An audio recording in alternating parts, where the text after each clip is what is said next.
Family head Chu Chai-ming chased his grandson out of the family palace and slammed the door behind him. The young man dropped to his haunches, looking around. He couldn't believe it. Was this really his fate? Memories flashed through his mind. Just 2 days ago, he was helping people succeed, but 2 days ago, he was reborn as the 13th young member of the Chu family, one of the great Qin families. He was indignant. He had been kicked out of his house for sneezing at a banquet and was now exiled to an abandoned house on the outskirts of the city. The young man was squatting in a corner in the dim moonlight from under the bars. He begged for help, crying. The heavy wooden door creaked. The boy started up and asked timidly who was there. A silhouette appeared in the doorway. A gray-robed stranger was standing in front of him, a white handkerchief covering his face. The young man thought apprehensively, "Is this really God?" The stranger rocked back and forth, shaking the trunk in his hand. He asked for help to remove the blanket from his head. It was Uncle Butler. The table was set lavishly. The butler kindly mentioned that the furniture would be delivered soon and asked me to help myself. The young man was glad that his old acquaintance had not left him in the lurch. The old man only looked down sadly in response, wishing that he had warned the boy earlier, because the master had long disliked him. He added sadly that the young man had better come up with a plan to apologize to his grandfather and gain his trust. The young man chewed and asked resentfully, "Why is he so hated?" The butler spoke softly about his father. His father was going to be the next head of the family. But he fell in love, and it broke all the plans. He married a girl from a lowly family, and soon after Chu was born, the unwanted couple left the ancestral home and have not heard from them since. The young man listened intently as he chewed on the meat. The butler packed up as the other servants arrived. As the old man looked back at Chu Luo with a sad expression, he wondered when the young man would grow up. Servants wielded brooms and rags around Chu's dungeon. After putting down the last of the furniture, a young servant cheerfully dusted off his hands and said that everything was ready. The young man looked around contentedly. A voice came from behind and mentioned that Chu Luo had already been home for 1 day. System reward, Invincible martial arts power. Chu looked around warily at the voice, not sure where it was coming from. The young man was upset. Why is the system following him again? But her cold voice continued. Points will be awarded during your stay in the house, but if you leave, the points will be cancelled. The young man was indignant. Where are the daily tasks, quests, and control panel that were last time? The system continued. The points for today were already awarded, and to get more, you need to stay at home. The young man just snorted in response. He woke up sweating. As soon as he opened his eyes, he felt hot and discontented from the nightmare. He woke up on the couch and noticed the book. He threw it away in fright and asked who could have left it with him. A moment later, he was frantically reading the book, realizing with annoyance that everything he had seen earlier was not a dream. The book stated, Invincible martial art is the ultimate defense technique of the mortal realm. The third realm is the basic level of cultivation, consisting of 3 stages: refining the body, opening channels, and gathering Kai. He continued to read. If you reach the top, you can overcome Xuanguan, otherwise you will have to remain mortal. He was sadly aware that the Xuan realm was above the mortal realm, along with the spirit realm, void realm, and harmony realm. He must have been a rather weak student, as the young man noted with annoyance, so the system gave him a reason to develop. Putting down the book, the young man decided to become a cultivator. The energy of the book enveloped his hands, and then his entire body. Chu Luo heaved a sigh of relief as he recalled his knowledge of meridians from cultivators, otherwise he wouldn't have understood anything. He'd held the new energy in his palms. Cultivation helped him strengthen his body. After twirling the shiny ball in his hand, the young man decided to rest and think about the bonuses. As he chewed on the fruit, he thought, if you practice the body first, then the spirit and Kai, then what's next? The system's voice loudly marked the 3rd day of stay and the reward for it. A ghost dagger. He turned it over in his hands. The blade was too blunt to even cut an apple. It was the 4th day Chu had been home. System rewards. Crouching dragon, hidden snake. The young man enthusiastically practiced new blows in the yard. A jerk, and a light blow from the snake, Another jerk, and he delivers a powerful blow from the dragon. He had a premonition of his own invincibility. Rubbing his chin thoughtfully, he looked down at the book and promised himself not to make mistakes or sneeze again. Stretching his legs out on the couch, he continued to read the book. The previous dynasty was overthrown by 4 families: Qin, Chu, He, and Zhao. The Qin family became the ruling family, and the rest were its assistants. He was hailed as the 13th brother. The young man, frowning from under the book, recognized the voice of his sister Chu Yun. A young girl in a summer green dress asked smilingly how he was doing. He asked mischievously why she hadn't sent servants this time. Had she decided to treat him to pretty eyes? As she set the table, the girl replied sheepishly that she had been meaning to come for a long time, but there was a lot of work to do after his banishment. The young man responded sarcastically that a nice company demands a nice chair. The girl consoled that she would talk to the angry grandfather at the first opportunity. The guy with his mouth full noted that he was having fun here, especially since the food in the company of a pretty little sister is even tastier. The nurse looked at him sharply, noting his friendliness. As they parted from the other side of the door, she reminded him of her promise to talk to his grandfather. The guy waved back sweetly, then sneered at the girl's naivete. The system chimed to celebrate the end of another day. Cultivation level increased. Chu Lu felt a new power seep into him. Dishes and books flew around. Chu was practicing a new skill, and now he was maneuvering in the middle of the room in the lotus position. Overcoming the realm was difficult, and for the 4th time, the young man had already failed, baring his teeth.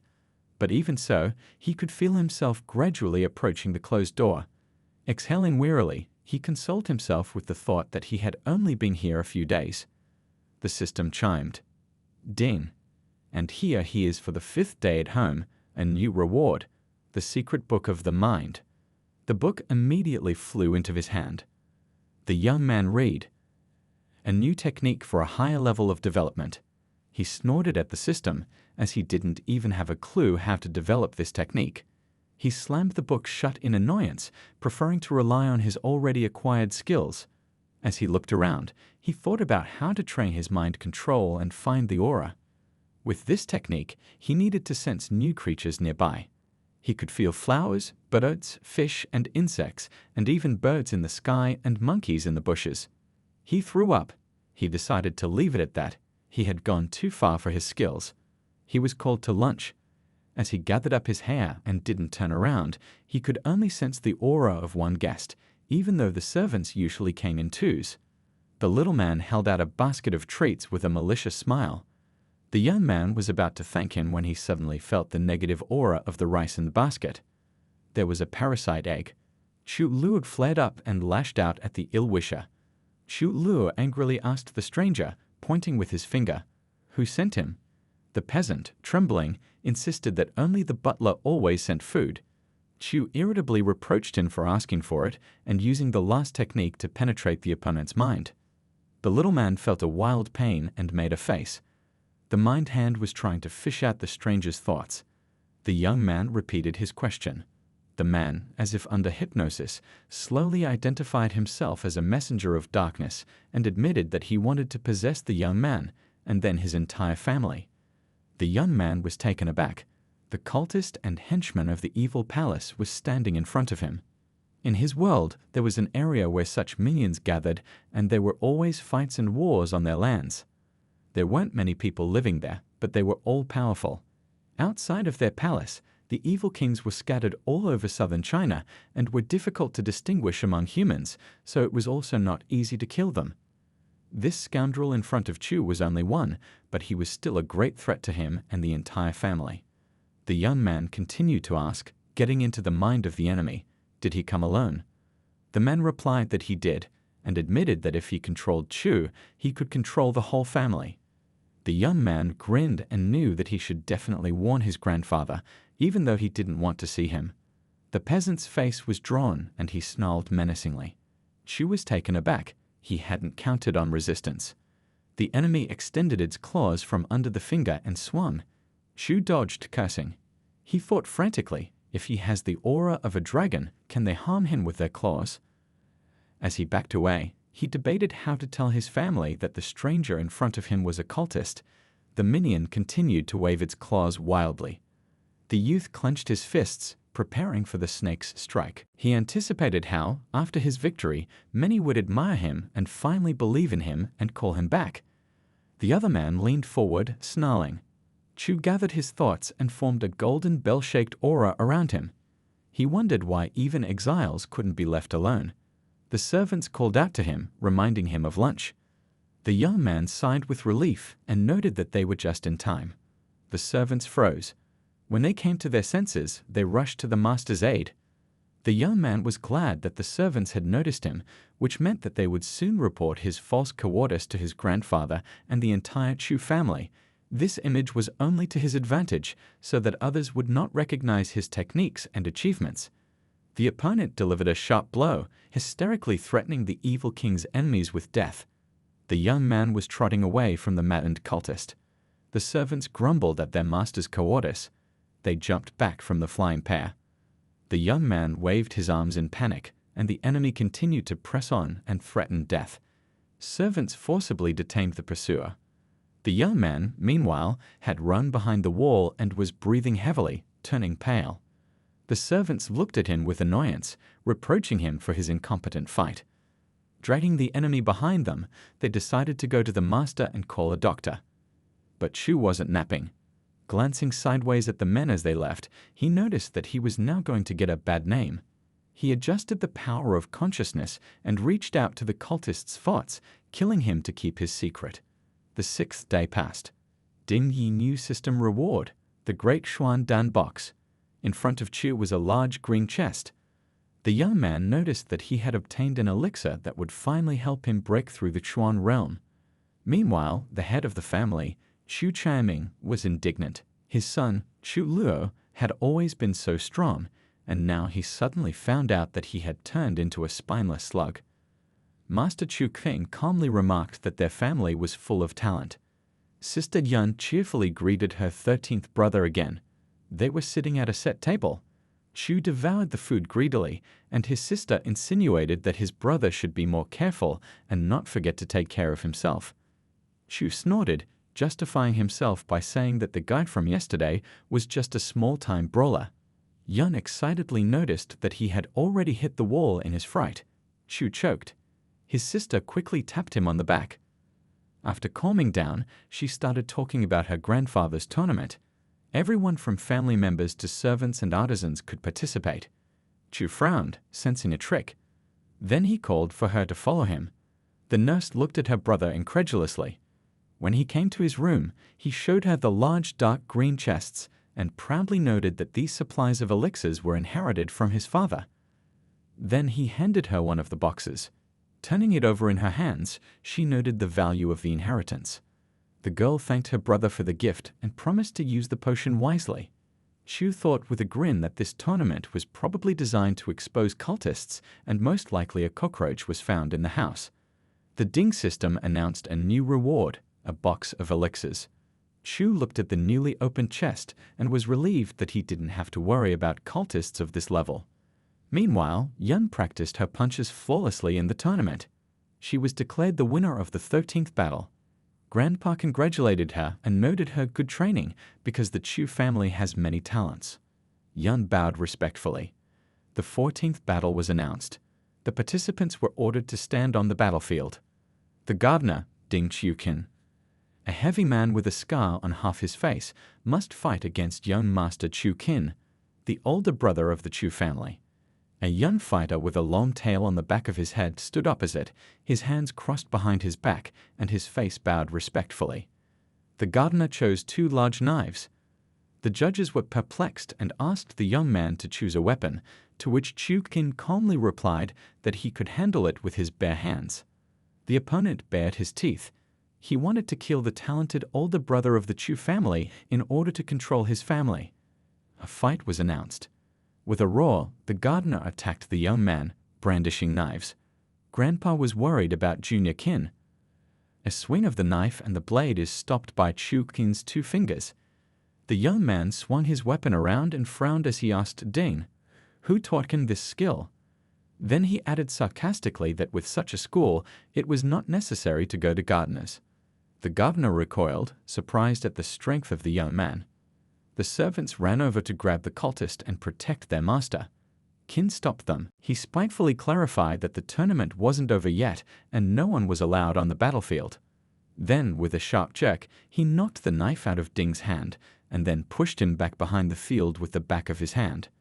The cultist hit the stone floor, screaming in pain. The servants covered him with their swords and told him not to move. The winner is Chu Qin. The nurse ran up to her brother and anxiously asked if he was all right. She hadn't expected to see a cultist in the family. Her brother reassured her and pointed out that 13th brother Chu was weak during the attack last time, and if it wasn't for him, the family would never have known about the evil in the courtyard. They decided to visit him after the tournament. Meanwhile, Chu Lu's 13th brother bared his teeth as he pored over the new technique. He couldn't break through to consciousness. Ding, a new reward is ready, a copy of the book The Art of Dust. The young man noted that it was very timely and fun after a grueling workout. He read the scriptures avidly. With the new technique, he could hide his breath and blend in with the world around him. At the same time, it seemed useless to him. Why hide when he was alone in the house? He consoled himself with the thought that it would be a long time before he entered the new kingdom, and the teaching would not be superfluous. Sister Yun came early in the morning and knocked on her brother's door. The young man, barely opening his eyes, dragged himself to the door. Rubbing his eyes, he sleepily asked her what she wanted. His sister was going to say goodbye to him. Chu was taken aback. They were already sitting at a table in the courtyard, drinking tea. The brother cheerfully asked if Yun had really broken through to the Chuan realm and could now go down to the mountains to train. The girl thanked him for the elixirs and added that big brother Qin would come to see him. Under the bright light of the sun, she waved at him on the horizon. My brother smiled back indulgently. Sighing, he looked down at the table and thought that now he didn't have anyone to be with, and he didn't even have a TV. Looking at the mountain expanses, he sadly noted that his mood was spoiled because of the farewell. Late in the evening, the system chimed in honor of a new reward, a thunderfinger that can change the energy of the air by creating lightning at the fingertips. The young man was sitting in his bedroom reading. He can become stronger depending on the realm he is in. He couldn't sleep because of the breakup with Yun, so he decided to practice so that he could channel the energy into his finger. Meanwhile, there was a rustle behind the house. Two dark-robed strangers remarked that they had found Chu's ancestral lands. The intruders stared slyly at the dim light in the window. They knew that Chu Lu's son lived in this house. Finally, they charged down the slope, leaping. Chu, meanwhile, was sitting in the lotus position and practicing breaking through again. Misty energy formed around him, and he thought that he shouldn't have started this technique after the thunder finger, and it was already dangerous to interrupt. The young man sensed that someone was in the courtyard. Could it really be Sister Yun? No, it's a little late, and for the servants too. He tried to focus again. One of the guys outside the window with short red hair asked the other one to set up a spiritual net. The blue-haired guy nodded. They crept closer to the house. The red-haired man felt a strong breath and assumed that he was preparing to make a breakthrough. He wondered, isn't Chu Lu's son a loser? He didn't understand how he was capable of such a technique. The other called out to him like a brother and said that everything was ready. The guy cautiously told him about his premonition. Chu breaks the barrier to a new realm. My brother didn't believe me and asked again. Then he sneeringly pulled out a black poison shuriken, preparing to throw it at Chu. The other stopped him, explaining that he might go mad or die if interrupted during the breakthrough. They couldn't kill him as the main hostage. Something suddenly stirred in the air.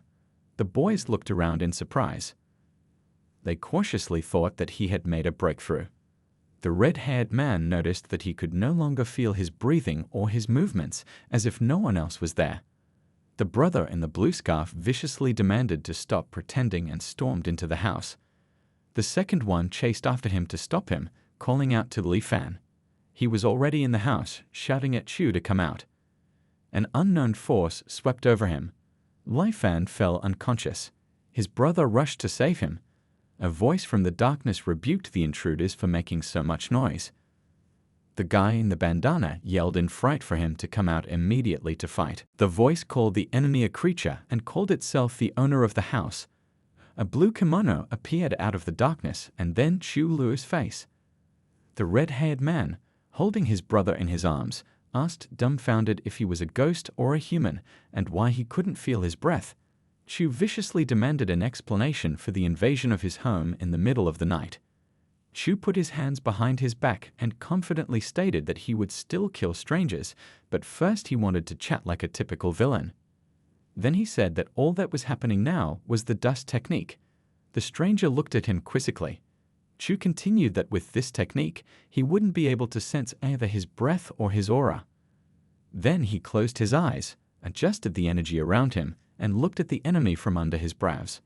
He threatened that his house would become their grave, especially since no one would see him outside without his aura, which means no one would interfere. With that, he sprayed a sharp stream of energy around him and directed it at the enemies. The guy in the bandana was horrified. All his fears were confirmed, and Chu Luo really passed into the Chuan realm. A fist and the snakebite bit into the enemy. The guy flew backwards. Clouds of dust rose. Chu bit his lip, realizing that he'd gone too far. There was blood and guts all over the yard now. The thought of having to clean it all up by himself until morning terrified him. The Ding system has announced a new gift for defeating villains, a living flower. Chu wondered if this was the devouring flower. The stone floor crackled as a sprout with a purple bud appeared, which quickly grew and expanded in size. The huge bud bared its fangs. Then a few more wildflowers appeared. They devoured the corpses and what was left of them. Chu watched in shock. Blood oozed from under the buds' mouths. The young man remembered that the flower is able to save the dead man's memories for a while, which means that he can read them right now. He walked slowly to the flower, stroked it, and closed his eyes. He had a vision of two brothers discussing how a member of their family went to prison, and now thousands of such stacks are rotting in captivity. The guy in the blue scarf picked up the poisonous smoke to use it to attack. The second brother was pointing at the map of the Chu house. They were going to sneak in there, since there were almost no guards in this house. The next vision. And now two villains are already hiding outside the house. Chu was horrified to realize that he was lucky that they didn't have time to use the poison smoke, otherwise this place wouldn't have recovered from the damage for another 100 years. Moreover, the smoke would spread further and the Chu family would not be able to cultivate. Then he gave the flower some magic apples to feed on and went to his bedroom. As he left, he worried about how fruitful the tournament had been. A dozen cultists had been exposed, and now he was only alive because of luck. He finally broke through the barrier, feeling the danger. It had been more than a month since Chu Luo had lived in a house on the outskirts. During this time, the system rewarded him with a bunch of elixirs, weapons, and magic pills. But all of this was not so important compared to the fact that he was finally able to open the inner vision. Chu recalled the sensations. First it was darkness, then a glimmer that grew brighter and brighter, and then the light filled the entire space. Something began to manifest in him. It was a muddy blur. It was getting closer and simultaneously turning into a scribble. Yesterday's award was the book The Art of Kizun, which is a technique for external protection and internal spiritual training. Chu was content with the fact that the system seemed to tailor the techniques to suit his skills. His techniques worked at all levels of cultivation, and with their help, he could defend against the cursed cultists. There was a quick knock on the Chu family's grandfather's door. The servants were shouting that a message had arrived from the mountain. Chu Tianming opened the envelope and was horrified to read that the butler was in league with them. He asked to reward those who found out this important information. The servant added that about a dozen Chu families were already injured, although the lists were still being checked. The old man pounded his fists on the table, cursing the cultists. He knew that it was necessary for the three families to unite against the scourge. Yun cheerfully greeted her 13th brother. As she poured the tea, she noted that she had brought grass from the mountains. My brother refused and preferred to listen to what my sister saw on the way to the mountains. The girl screamed that the cold tea would already be tasteless and threatened to sprinkle it with boiling water. She wasn't joking, and she was already pouring tea on him. The young man screamed and finally fell out of bed in a sweat. It was just a nightmare. He tried to remember when he fell asleep after training. Running a hand over his cheek, he found that his face was really wet. The liquid smelled bad. A white, mewing face appeared in front of his face. Shu jumped back, cursing at the cat. The ding system found that the master was depressed and needed to relax. The animal was probably just another reward. The young man grumbled that he didn't like pets, and this muzzle also peed on him on the first day. The kitten meowed innocently in response. After a few days of training in Chu Luo's unconscious vision, a grain of sand had already grown into a piece of land, or even into fertile soil altogether. But this land was still empty and wandering in endless space. Chu's thoughts were interrupted by the cat's paw on his master's face. The guy took the cat by the scruff of the neck and pompously asked him not to interfere with him during training, even though he was so cute. The kitten just meowed threateningly, looking around at the empty bowl. Chu hastily blushed and apologized, saying that no one was perfect. The kitten scratched back viciously. The bowl was finally filled and the cat immediately began to eat. Chu grumbled that his pet didn't even say a meow. There was a knock on the door. He wondered who it was. The servants were leaving food at the entrance. His sister hadn't returned yet, and the cultists weren't so polite. He exhaled, thinking that if there was a knock, it wouldn't be so bad, and went to open the latch. Chu Qin's older brother was standing in the doorway. He tensely asked how 13th brother was doing after all the events. Chu Luo didn't move. They sat down to tea. Chu Luo noted with embarrassment that he hadn't expected to see his older brother so quickly, even though his sister had mentioned him. Qin pointed out that he had to do this despite having so many things to do. He looked at him intently and said that if it wasn't for Chu, all 300 people in the family wouldn't know that there were rats among us. Chu hesitated, scratching his head and grinning. Qin firmly stated that his brother should go down the mountain with him. Chu was startled. My brother smiled back and explained that families should unite in the fight against evil. He believed that everything was going well. The 13th brother would gain experience, and together they would overthrow evil. If Chu Luo helped them, then Grandpa would forgive him and bring him back to the family. The young man said regretfully that he couldn't go down yet. My brother enlisted to talk to my grandfather, thinking that he was afraid to run away without permission. Chu frowned and said that he didn't like it, despite his good intentions. He was ashamed that he was a disgrace to the family and didn't deserve to be forgiven yet. Qin looked at him with a puzzled expression. Then he grinned, admitting that he had underestimated him. Turning around in the doorway, Qin said goodbye, that it might be months before they would meet again. His younger brother asked him to take care of himself. In response, he added with a smile that his grandfather did not dislike him, despite his actions, and asked not to be offended by him. The gate slammed shut. Chu threw his head back, exhaling from the grueling conversation. He had been nervous all this time, but now he was proud of the steadfastness of his spirit. Chu Qin was being watched from behind the trees. The voice of an ill-wisher threatened to kill him after meeting Chu. A stranger in a lilac gray kimono jumped out from under the ambush. It was the deputy leader of the local cult, Lu Quan. He thought longingly of the upcoming revenge against the Chu family. In his opinion, the son was a failure, but he was still valuable because he was still the son of that Chu Qiluo. Holding the black bowl in his hand, he watched as he dealt with it and then controlled their entire family. They were supposed to go back to the house with the toxic smoke, and Lu already had a plan. He lunged forward. Running into the yard, he peeked around the corner at the house. Lu Quan continued to think complacently about how quickly he would deal with the kid. He scurried along the gate. The kitten looked at the intruder with a puzzled expression. Lu Quan was already at the entrance gate. He snorted that this house didn't even have security and laughed at the fact that he was hiding. With his fingers outstretched like a cat, he adjusted the great breath and key rope techniques. Energy seeped through the gate. Like a rope, she grabbed Chu Luo, tied him up, and dragged him to his master. The young man tried to get out, but in vain. The rope bit into his body. His pale face glared at Lu, who only sneered at him and told him not to even try to leave. Suddenly, he noticed that the prisoner was getting smaller. A few jerks and the rope was empty. Lu was furious. He didn't believe that this brat in front of him possessed such a technique. A tug behind him and he gets hit in the face. The man recoiled and fell to the ground. The kitten licked its paw contentedly and walked along its body. Chu praised the beast for such a fatal blow. Then the young man leaned toward the stranger. He recognized him as the deputy of one of the cult's divisions and judged that he should not let him go.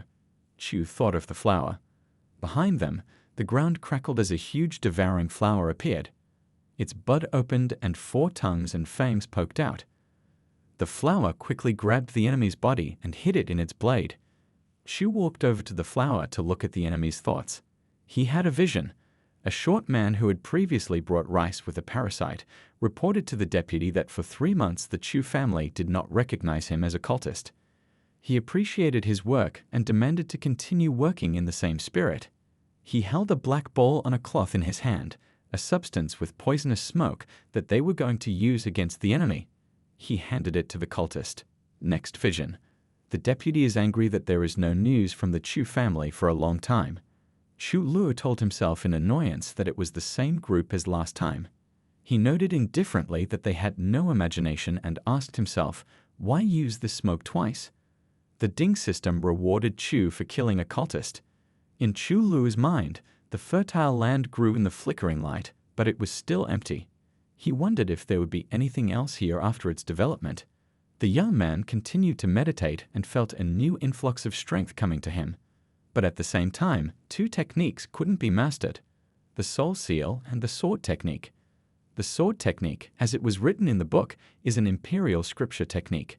It was necessary to master it sooner in order to deal with the onslaught of sectarians faster. Behind the rock in the cave, Lu Quan's go-betweens were whispering to each other. One of them asked what had happened to the deputy and why there was no news from him. The second feared that the Chu family had discovered him and eliminated him. The group was sitting around a campfire. The scared man suggested that Lu Quan had betrayed them, to which the old man on the other side strongly disputed this, justifying that perhaps the deputy was waiting for an opportunity to release poisonous smoke into the heart of the Chu clan. The scared man was sure that the Chu family could easily have dealt with their leader in a bold manner and hysterically expressed it to everyone in the cave. The girl opposite with red eyes asked mockingly if it was worth bothering the family and if they would have any problems after that. The masked man in a gray kimono put his hands in his sleeves and said that the Chu family was really bullying them and demanded that the intermediaries move now instead of looking for the right moment. He argued that their generation was a threat to their cult, so old Chu Chai-ming wants to use the sect to train young masters, but he still doesn't know what will happen if Chu Qin dies. Putting his hand to his chest, he absently demanded to find the 13th brother so that he could personally kill him. The 3 cultists bowed to him as a sign of obedience. They rushed to find Lu Quan. The old man pulled out a blue petal that would help him find out if the second-in-command was still alive. He clenched it in his fist, and it shattered into small pieces. Chu, meanwhile, was eating a fresh lunch and laughing with the servant, amiably saying that the meal was getting better and better every day.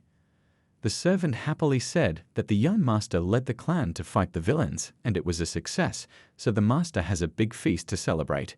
Chu choked. He couldn't believe that they had won so soon.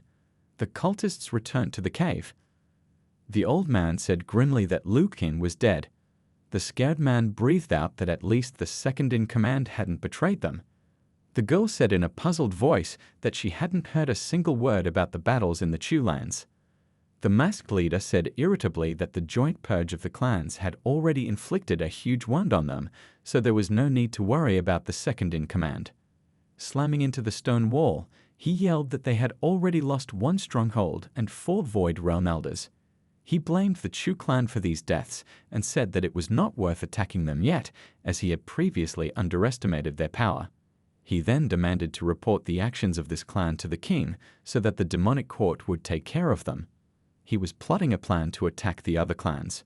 Chu Luo choked. Were there any other cultists in the house? The servant nodded convulsively, saying that the Huo ancestral land was torn apart by the poisonous fire and smoke, and 1/3 of the land was damaged. Hundreds of people were injured and killed. He regretted that no one would have thought that they would take revenge so quickly.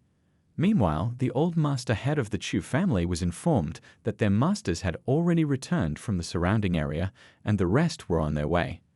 The old man nodded and added, Don't forget to strengthen the troops and guards to prevent the Hugh family from making mistakes." The servant bowed respectfully, assuring that there were already 15 new posts in the ancestral territory and the ranks were reinforced. The master noted the good work and asked where Chu King was now. The servant replied that the youngest of them had led the cleanup operation and was now returning to Bowie County, which was far away from the ancestral home. The old man thought as he rubbed his beard.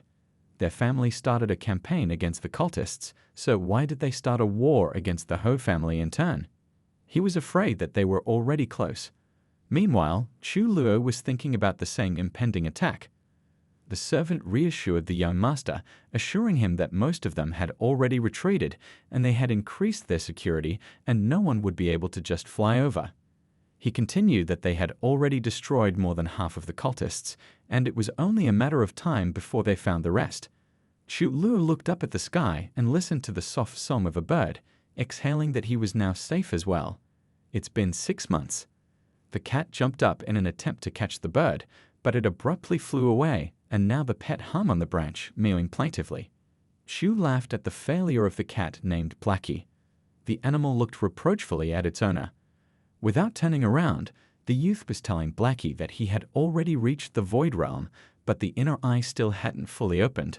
Moreover, he learned to perceive auras from a distance of more than 100 kilometers. There was a commotion on the other side of the gate. The young man looked around suspiciously. The young girl's lips were stretched out for a kiss with a dark-haired guy. The two of them were cooing passionately in the shade of the trees, and Chu watched them with a dumbfounded expression. Chu Luo was going crazy. He couldn't allow such passions around him and even strangers. With a swipe, he slapped the guy across the face with his aura. The girl laughed, and the guy looked around in shock, not understanding who was watching him. He looked around and shouted, demanding the offender to show himself. Then he reached out to kiss her again, chirping that it was his love for her that hurt so much. They kissed. Chu felt dizzy from what was happening. The guy in front of her was about to pull his sleeve down from her shoulder, but then Chu got angry and abruptly directed all his energy at a powerful blow. The love-struck stranger ran away, shouting that he had been overtaken by ghosts and that the House of the Black Moon had betrayed him. Chu cursed and gave a final middle finger. He fell back on the sunbed in the yard, panting and glad that he had been able to prevent their love frenzy. The kitten meowed reproachfully. Chu waved his hands, not knowing which side Blackie was on. He made excuses that he would not be able to find a girl for a long time, which is why it is so hard for him. Then he thought about it, remembering what he had said about the Black Moon House. He was puzzled. Why on earth would this guy remember that? The Ding system has declared Chu to be a true Hicker who hasn't left the house for 6 months, which means a new reward, the Heavenly Sword Sutra. The new book immediately flew into his hand. The next morning, a servant reported to the young master that Elder Chu Yuexin, the master of the Void Realm, had fallen, and the Black Moon House had leaked the information. Chu perked up. He was thinking again of that fleeing lover. He asked the servant if it was true that the House of Black Moon was a cult. A squat fat man said condescendingly that they were their informants. The servant stood by the set table and continued the story. The House of Black Moon was a supporter of evil, but because it is mysterious and powerful, no one knows where its headquarters are. No power has yet managed to destroy their tower. The young man excitedly asked what the Chu family had done to them in response. He replied that the family had recalled all of their direct descendants to the ancestral home to prevent them from being killed by the sect. In the end, the Qin royal family and the Chu family made a deal with the Black Moon House, paying a certain amount to ensure that their house would not accept orders from the cult in the near future, and the Chu house would be the first to receive all the information if there was an attack. Chu Luo pondered. If Qin already has a plan, then there's no need to worry about the cult. Ding Chu was now in his 7th month at home. System reward, small 5-element formation and formation plate. Another book flew into Chu's hand. He read, anyone who can create a formation in the southern region has great power. It turns out that the lower the cultivation, the weaker the formation and disc. The young man grinned and held out his palm to test the technique. A pink halo spread out around them and shot towards the distant mountains on the horizon. Chu noted that this formation was strong enough to trap or even kill those belonging to the realm below. If the visitor is no higher than the 4th level of his realm, then Chu has nothing to fear. He was relieved to think that it would soon be a year since he had lived in this house, and the reward for a year would definitely be above the level of the Emperor's scripture, or at worst, at the level of the heavenly scripture. Chu lay down on the couch and continued to read the scriptures dreamily. There were loud conversations outside the fence, one of them complaining that Chu King had been attacked by 3 sect elders and the deputy master was now seriously injured. The second person replied that it must have been someone close to Chu King who harmed him, perhaps a spy from the Black Moon Tower. The first one barked that he wanted to kick the ass of the person who had hurt them personally. Shu Luo listened to their conversation without looking up from his book. Finally, he sat down with his cheek resting on his palm and pondered. Some enemy is forcing Chu Qianming into action. Was this a ploy to get the tiger off the mountain? He grimly noted that someone from the cult might attack him again. He was quite tired of this and intended to use the halo formation again so that he wouldn't be disturbed. Ding Chulo has been home for 8 months now. System reward: spiritual silk bindings. The young man looked at the shiny blue threads in fascination, turning them over in his hands. He wondered if they were the same threads that bound and sealed imperial weapons. He imagined a certain girl wearing these ropes and told himself with a grin that these weapons and formations would be enough even if he was attacked by a level 7 fighter. Meanwhile, the sect's minions, the boy and girl from the cave, were watching the Chu house from the hill. The girl asked the second person if Chu Kulo's son really lived there, to which the latter replied in the affirmative. The girl looked at him dreamily and said that she had an idea. The guy snapped at her to forget about his son and insisted that she think about business. But she didn't listen to him as she continued. What if she gave Chu Kulo a grandson, and that old bastard Chu Qianming a great-grandson? She thought it was funny. He bit his lip, finding her idea disgusting. The girl added with a smile, "Would the Chu family kill her if that happened? Or will Chu's son or grandson be killed? And what will be the expression of the face of the unfortunate grandfather?" The guy smiled sheepishly and said that if he were in his place, he would be angry. Then he hesitated and realized with apprehension that his refusal would not be accepted. The intermediary of the sect turned away from the accomplice and was annoyed that he did not understand her. In her opinion, this was the perfect plan to take the young man hostage. The guy looked at her askance and asked, "Will the Black Moon House sell their actions to the Chu family as information?" The girl looked around mischievously and playfully asked, "How can honest people do this? After all, if, as she continued, the Chu family suffered, then they could sell the information at a higher price." Shu Luo, meanwhile, continued to eavesdrop on the intruders outside the fence. A voice yelled that the Black Moon House was sowing discord for the sake of making maximum profit. Shu Luo finally got up from the sunbed. He wondered why the cultists were coming at him again. He sat on the edge of the couch and stared at the waxed-up pair of cultists. The girl called him handsome, and Chu just looked at her darkly from under his brows. He believed that her dark cultivation had also ruined her brain. The girl stuck out her big breasts and called Chu to her, expressing a desire to give birth to a sweet boy from him. She moved forward. Chu tensed as a sudden jet of energy from under his fingers hit her and knocked her back. The girl fell unconscious, and Chu just grumbled that he was tired of it. The cultist asked himself fearfully how old this young man was. Then, in a flash, he leaned forward and ran out of the gate. But he couldn't get far. He crashed into the invisible wall of the formation, bruising his face. The guy did not understand where this technique came from and asked himself with fright, did his father really come back? Then he remembered the poisonous smoke, but Chu caught him in his silken bonds. The cultist fell to his knees, trying to get out and understand what was happening. The flower monster, meanwhile, had eaten another of Chu's victims. The young man sarcastically apologized to the plant for the girl's terrible taste. Then he turned to the remaining cultist, cursed, and placed a soul seal on him. A red hieroglyph was imprinted on the guy's forehead. As if under hypnosis, he slowly began to say that he wanted to kill him, but now there is peace in his heart. Chu Luo noted with a grin that it was the seal that had changed his feelings, and now he could give away a piece of his soul. Closing his eyes, he wondered if it would be a violation if his spirit left the courtyard. He didn't want to risk remembering all his achievements. Then he turned to the recovered boy, asking why they had come. The guy resentfully replied that the sect had asked them to bring a trickle of magic smoke to deal damage to the Chu family.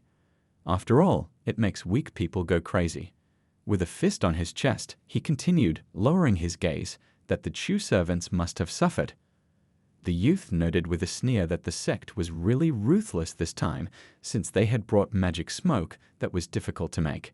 He then pointed his finger at the gate and ordered him to return to the cult's lair, release smoke, attack the strongest members of the cult, and kill as many middlemen as possible without revealing anything about the Chu family. The man listened as if spellbound. The sect members were worried. They were once again collecting things from the cave. One of them, a man with gray hair, said disdainfully that he didn't become a cultist to be a shepherd's sheep. The other told him that if they were discovered, the Black Moon House would immediately report their location. The red-haired guy in the green suit was furious. He demanded to stop talking in front of him. He resented the topic of mentioning the Chu family. The arrival of the second patriarch of the Qin cult, the judge of the Purple Moon Kingdom, was announced. Everyone looked at each other. They asked each other, what could have brought their kingdom here through such a long journey? A swing kick followed all the whispers from the red-haired youth. Then the fighter smiled at the newfound master, sarcastically asking for forgiveness. The mentor agreed with his decision, reproaching the people for their talkativeness. They then discussed why the kingdom's judge had personally come to them. The mentor explained that it was because of the heavy losses on their side. The hooded youth viciously mentioned Chu Chaming, the head of the Chu family, because of whom they are being defeated. The head of the sect was his brother, who is now also killed like many others. The second mentor continued that Qin is ruled by 4 families, and Purple Moon's power is concentrated in the hands of a smaller group, so after the last incident, the families decided to unite to deal more damage. The hooded youth asked softly, how about they and their sects join forces and kill Chu Chiming? To this, Brother Wang Tu replied that it was impossible since they had such a strong person in the team. The red-haired youth pointed out sarcastically that there was a young master from the Qin family who was working with them and no one knew about him. He opened a dark ball of mist in his palm. It was magic smoke. Everyone gasped in surprise. The guy said quite happily that even in death, he would be the winner. Then he said wearily that he needed to wait for Elder Zhu Quan to respond. Zhu Quan, the intermediary who had been hypnotized by Chu Luo, appeared in the doorway. The cultists anxiously asked where his accomplice was. The guy slowly reported without blinking that Zhu Yan's accomplice was still hiding in Chu territory. At the same time, he was thrilled to know that what he was saying was not true. The red-haired boy, the master, sighed, daydreaming about her beautiful face. Zhu Quan was afraid that they would believe him and prayed that they would understand that he was trapped in his own mind. Wang Tu took him by the shoulder in a friendly manner and asked if he had anything else to say. The boy blushed. He was sick from his own lies and the loss of control over his physical body and words. My brother stepped back, reassuring everyone that they still needed to find information. Zhu Quan was terrified that what he was about to do was kill them all. At the same time, he hoped that they would have time to run away and realize that he was out of his mind. Finally, he opened the palm with the magic smoke. The red-haired master was shocked. He was hit by a blow from the cultist. The second one asked what kind of fly had bitten him. They sensed danger. The hooded guy called him a traitor. Zhu Quan leaned forward, shouting that he would die for master. His eyes glittered fiercely. He was laughing viciously that none of the cultists could fight back properly. In their eyes, he was only a traitor. The hooded man was writhing in pain, shouting that he had gone mad and the Chu family would be destroyed. Zhu Quan madly rolled his eyes. Then he twisted his face and blurted out that no one dared to defeat him. His mind was calling him crazy. The cultists conspired to kill him. At the same time, Wang Tu knew better than to panic. Then he reproached Quang, remembering how he had raised him and couldn't believe that his pupil was now paying for his kindness in such a way. The intermediary behind him grimly noted that his disciple was already dying. Shine, and the radiant ray from Zhu Quang's finger is stabbed into his mentor. Everyone started to run away. He managed to grab one of the cultists by the shoulder. The man begged him not to leave him, but he was already alone with him. Then the disciple turned around and grumbled at his strange persistence. He tried to talk to him, but Zhu Quan grabbed his shoulder, preparing to kill his former colleague. The hooded master called out to him. He hovered in the air in a lotus position and sarcastically asked why Zhu didn't get him out of here first. Zhu Quan was going crazy at the time. He hysterically took his brother's hands and, crying, remembered that they were born with him on the same day, therefore, they were also on the same day. Finally, he blurted out that the time had come. With these words, there was an explosion, the cave disappeared. The red-haired man, hearing the commotion behind him, only noted wearily that it was time to look for a new place to live. The Ding system praised Chu for destroying the cult and rewarded him with 10 years of training. Chu Luo yawned as he stretched and sarcastically remarked on Zhu Kuang's good work. He then looked around with a frown, feeling that after breaking the limit, his strength growth seemed to have slowed down. He reasoned, what will his progress lead to if he stays in the house for a long time? It seemed to him that even his current strength wasn't enough to deal with all the villains and master villains. He was encouraged by the purchase that was always with him, the blue pills that gave him a boost. He was sure that with steroids he would become stronger. Then he looked around dumbfounded. Something in front of him had shocked him. He threw up. He complained, not understanding why he was being punished. Another way out, he clutched his head and realized that he'd had enough exercise for the day. The bird flew over him and Chu was able to suddenly catch it. Looking at the bird, he marveled at the power of the new kingdom. He was wondering, was old man Chu chiming on the same level? In a pleasant languor, he lay down on the bed with his arms crossed behind his head. He reflected on how lucky he was to have been born into a Chu family, to have free food, to have his own house, and even to have the servants clean up sometimes. Meanwhile, Master Wang Chu and Sister Yun came to see Wang Chang. The man bowed respectfully, and the old man slapped him, asking if he was aware that he was responsible for the attack on his family. He was ready to rip his head off. The guy held out his hands and tried to explain everything. The man chuckled and reminded him that he had important information to report about the Chu family. Wang Chang demanded 1 million spirit stones for the information. The master choked and barked if he wanted 1,000,000 shits. Wang Chu tried to calm him down by suggesting that he listen to half of it to see if it was worth the money. Then he asked the old man if he knew what magic smoke was. The old man shook and placed the bag of coins on the floor in front of the storyteller.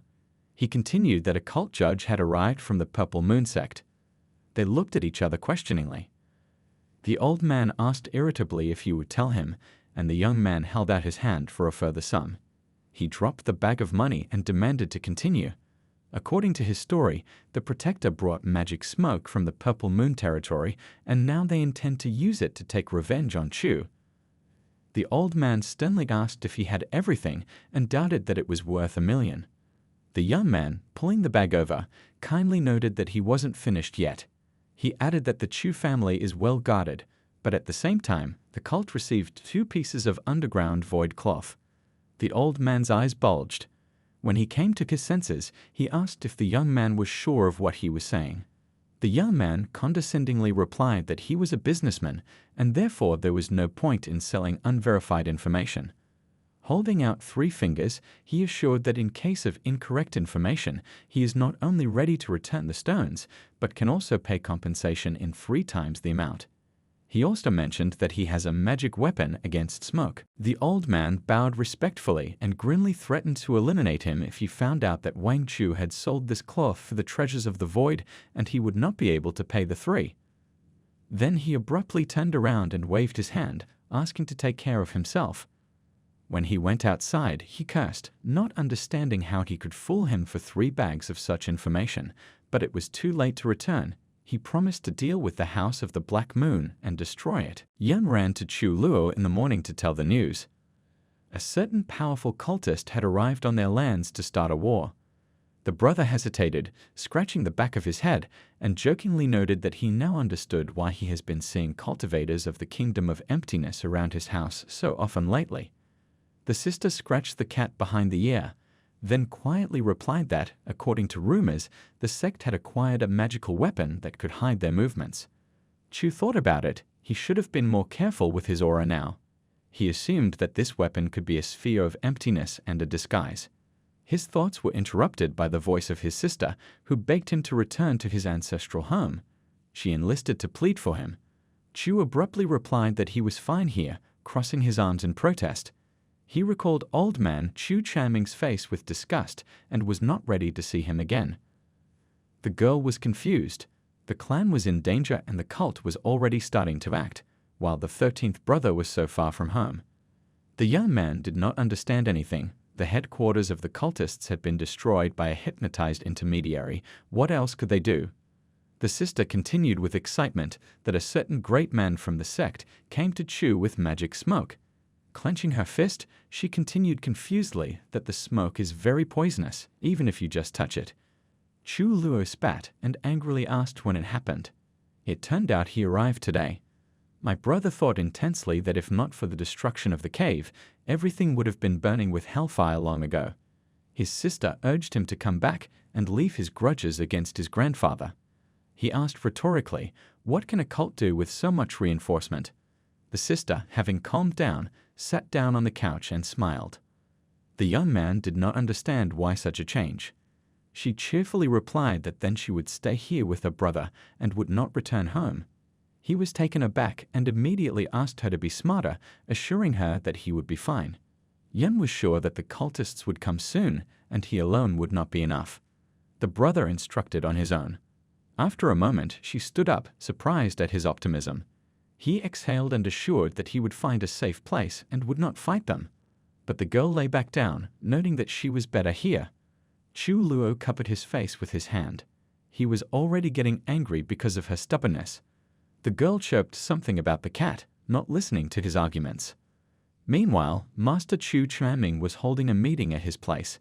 He said that now was the right time to prepare for the clan's attack. Despite the active reinforcement and protection, they should have been more vigilant now. Raising his index finger, the old man continued that they would kill the entire clan as soon as the sect joined them. One of the fighters present hesitated. He recalled that the 13th, younger brother still lives on the outskirts. The master interrupted him, saying that Chu Yun was already with him and should talk to him. In case he doesn't come back, he will be looked after. However, his death would tarnish the entire reputation of the Chu Luo family. Yun wished her brother a good morning. He was surprised that she was up so early. The girl boasted that she had already managed to train, even though she had not yet seen anyone from the sect, another reward of the system. The girl backed away, not understanding what had happened, then cautiously asked why he needed it if he was not practicing. Chu Luo only asked her to remember that his father lived here, and he decided to look at his practices. Master Chu Chanming walked back and forth in his courtyard. The servants whispered that the master had not eaten anything for the 3rd day. The old man looked at them reproachfully, asking them to be quiet. He was annoyed that the cult was so cowardly for a one-on-one battle with him. Next, the action is transferred to the hall of Wang Chang, the same one who previously sold the information to Chu Chanming. A certain young man reported to him that there had been internal unrest in the sect, and now their gathering place had been destroyed, and half of the Purple Moon clan remained. According to him, Zhu Kuang exploded like fireworks, and the cult judge went crazy from all this bloody spectacle. The servant ended the story by saying that Wang Chu now owes the Chu family. He maliciously asked if he wanted more money. The young man was taken aback and finally asked what to do. The owner only said that the decision was his and the new information could only play into their hands, then nothing would threaten the reputation of their house. With his hands on the guy's shoulders, Wang Chu demanded that he go to the cult as soon as possible. Chu Luo watched the sunset and thought that Grandpa would find out about the cult sooner or later, and then the Black Moon would begin to act. He felt the power of the aura in his hand and already foresaw a fierce battle at his level. Chu Lu understood that if he could take over the Black Moon House, then everything would be under control, but alas, he did not have such an opportunity now. There was a knock on the door. A servant entered and brought food. Chu gloomily asked him if anyone else could be plotting evil against Chu besides the sect. A servant ran into the hall to see Master Chu Chanming. He quickly called out to him, and the old man asked him not to torment him. The servant had some good news. The sect branch in Chu County had been destroyed. He described how the walls were covered in blood, windows were smashed, and the courtyard was full of corpses. The old man put his hands on his hips and looked at him questioningly. The servant continued that they had found traces of the power of the judge and the sect elders, as well as traces of releasing magic smoke. She believed that the sect might have encountered a strong enemy and retreated. The master wondered who could have done such a thing. The guy exhaled, saying that they wouldn't have to worry about black smoke anymore. The old man grinned, then laughed, imagining Wang Chu's face when he heard the news. He called for a servant to come with him to the Black Moon House to receive triple compensation. Chu Luo greeted his sister early in the morning. Yun felt happy as she boasted about her training progress. Her brother asked her to go to the ancestral home to make a breakthrough. My sister was surprised. How could he know that she was about to commit it? He reassured her by saying that he simply couldn't protect her at the crucial moment, and then seriously added that old man Chu shouldn't see the technique he gave her. The girl promised not to turn him in.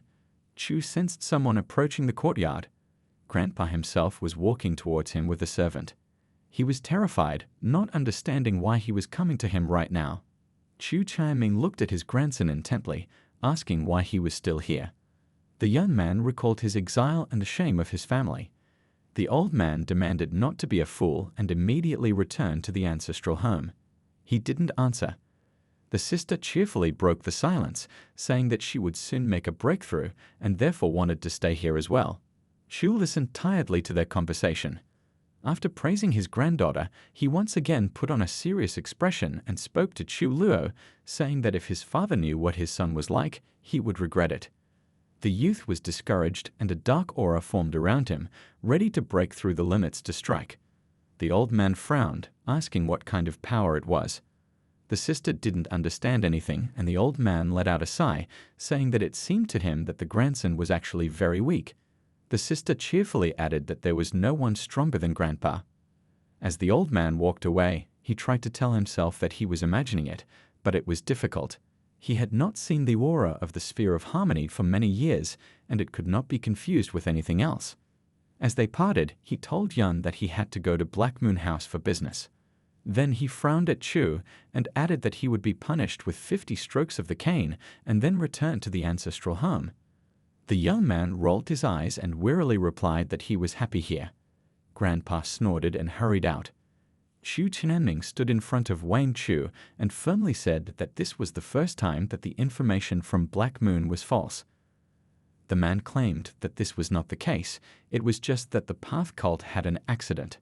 At the same time, he couldn't understand what the cultists were up to and why events had changed so dramatically. The old man was trying to pull himself together to convince Vaughn to repay the debt. He was wondering how Wang Chu would get out of this situation. The man was regretfully aware that this situation would ruin the reputation of the House of Black Moon. Emboldened, he offered the old man new information for 1,000,000 stones. Chu Tianming enterprisingly asked if it was worth the money. Wang Chu was confused, thinking that the old man was blackmailing him. Then he slowly said that if the Court of Mortar wanted to enter the Chu or Qin lands, he would be the first to know. The old man looked at him from under his brows and menacingly demanded to tell him everything at once and not to try his patience. Wang Chu helpfully reminded him of the Black Moon House's authority. They looked at each other in silence. The leader said with a sneer that the first vice patriarch and the 2 guardians of the sect had already arrived in Chu County. Then he reminded me of the $1 million price tag. The old man continued that the chief is already at the peak of the 8th Void Realm, and the guardians are at the 7th Void Realm. He asked if Wang Chu knew about their location, to which Wang Chu ingratiatingly warned that this was the next piece of information. The old man sighed and said that the fact that he was in Chu territory wasn't worth $1 million. We can assure you that their family would have already received a report that violators came during this day. Wang Chu handed over a piece of paper and reported that it contained information about their next hideout. Chu Tianming rolled up the paper and waved it in front of his face as he said goodbye. He was already planning an attack plan. Vice Patriarch Zhang Kui stood in the backyard with his hands crossed behind his back. Master Dongquan from Chu County was reporting to the teacher how Zhu Quang had suddenly gone mad for an unknown reason. He believed that Quanny had something to do with Purple Moon and might have gone over to their side. Zhang Kui asked about his accomplice Zhu Yan, but the disciple didn't know. All he said was that the Chu family was responsible for the loss of a fifth of the entire Qin cult's power. The man asked how they knew their location. Dongquan guessed what the Black Moon House might have told them. But the teacher didn't want to believe it, because they never sold information for the common good. His expression changed, and he ordered his disciple to prepare for a night ambush. The young man hurried to reassure him, mentioning the strong masters in the Chu clan, to which Zhang Kui growled that they should find out who was so strong that they rebelled against them so quickly. Then he added that he had already broken through to the 9th level of the Void Realm. Tossing a pearl the size of an apple, he cheerfully warned that the disciple would go with him. The young man, catching the object, anxiously recognized it as the Pearl of the Void. Zhang Kui confirmed this and assured that if he was attacked by the Chu clan elders, he would be able to escape. Late at night, Chu Luo sat on a couch in the courtyard and continued to read the scriptures. Blackie the cat was sleeping peacefully on the roof of the house. Zhang Kui and his disciple were already approaching the house on the outskirts. Their goal, to infiltrate the Chu ancestral home. Dongquan was cautious. He was afraid that there might be many Chu family masters in the house, to which the teacher nodded, saying that their elders were definitely around, but if they killed one of them, they would immediately return to the ancestral home. The disciple wasn't sure if his master's power would be enough to fight the clan. The old man was determined to take Chu Lu's son and benefit from it. The disciple asked, "Does the master want to recruit him?" But the old man had two options: help the young man break through the kingdom and bring him back to the house of Chu and put him at the head of the family, or send him to the king to learn the dark arts, and then he will become their punishing knife. The question was whether the Chu family could handle the fact that Chu Lu's son had gone down the path of evil. The old man was sure that sooner or later this guy would come home, and then they would see if the father could kill his own child. The student asked what would happen if the guy went crazy and destroyed the cult for all his sins. Zhang Kui chided the youth for being afraid and insisted that they could always escape. The master then asked what the disciple thought about the strong members of the Chu family falling under their supervision. Would they become their puppets? Dun was confident that the cult would not lose. Then they marched to the gate to kill Chu Fu Luo's son, and then they intended to kill old man Chu Chanming. Chu Luo held his head in annoyance and sighed, considering all the cultists to be idiots who didn't think about the consequences. After all, he does not even have to leave the house to defeat them. However, they are to blame for their own death. He could feel the power of the 9th realm approaching. The red hieroglyph of the soul seal loomed in front of him. This technique is now useful to him, so as not to kill them. Meanwhile, the cultists noticed Chu in the window. As they hurried toward the house, the golden lettering suddenly blurred under their feet. Zhang Kui's eyes widened in horror. An aura emanated from the realm of harmony, but how could it be in such a place? The teacher didn't understand this and tried to activate his void pearl, but to no avail. Chu Luo came out to meet them. He glared at the intruders, crossing his arms behind his back as he watched the cultists' pathetic attempts to defend themselves. The men stuttered and asked if he really knew the techniques of the realm of harmony. The boy didn't answer. Suddenly, Impact Disciple Dong fell unconscious from the cat's attack. Chu Luo noticed that all the cultists were sick in the head and asked if they really attacked him just because he was Chu Luo's son. At night, Chu Taiming tried to reach out to Wang Chang furiously. He demanded to return the stones. The information once again turned out to be false and did not meet expectations. A voice said from outside the window that they couldn't have made a mistake in scouting. He tried to explain that Zhang Kui was still a living person and that things might change at the last moment. The old man barged in, asking if Wang Chang had warned him that Taiming wanted to kill him. The man was taken aback and plaintively said that he could not do it so quickly and must wait at least a day. He then looked at the master hopefully and warned that Zhang Kui had suddenly left and his hideout was not far from the Chu clan. The old man asked if he could go to Chu territory again. He was afraid that the information might be incorrect once again. Wang Chang was taken aback and hurried to justify himself, reminding about his reputation. Meanwhile, Chu Lu recognized that Zhang Kuai was already at the ninth void realm. He wanted to kill him, but at the same time, he knew that if he killed such a master, the clan would find someone even stronger.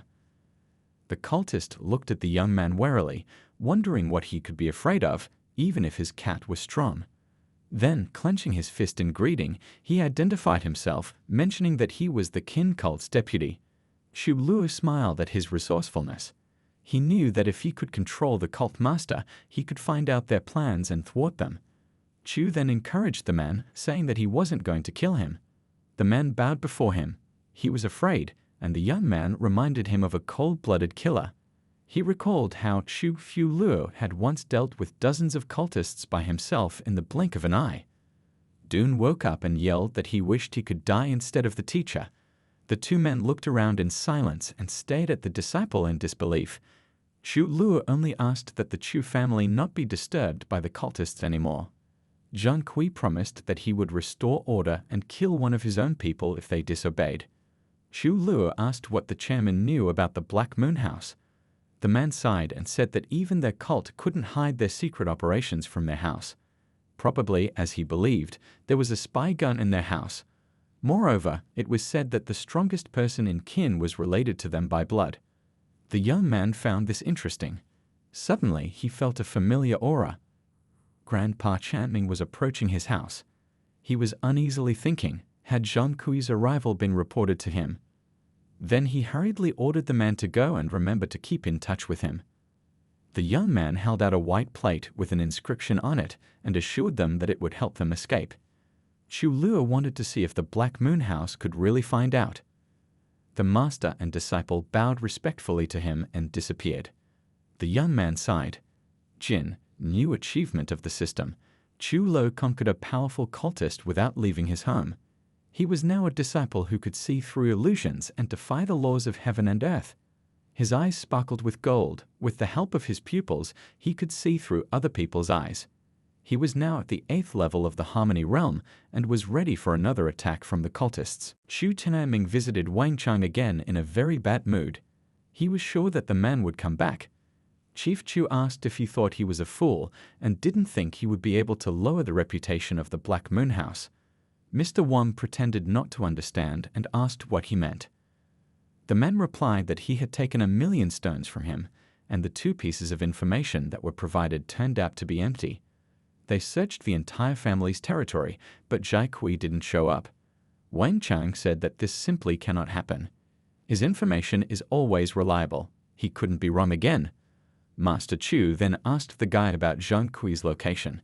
He is not in the place that he indicated, and also was not on his territory. Wang Chang asked if he was really sure that the man hadn't attacked.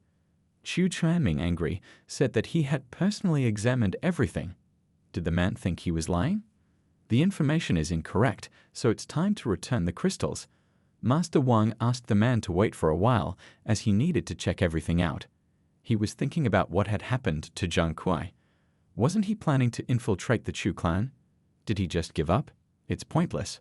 Wang Chang turned to his assistant and asked where Zhang Kui was, but he didn't know.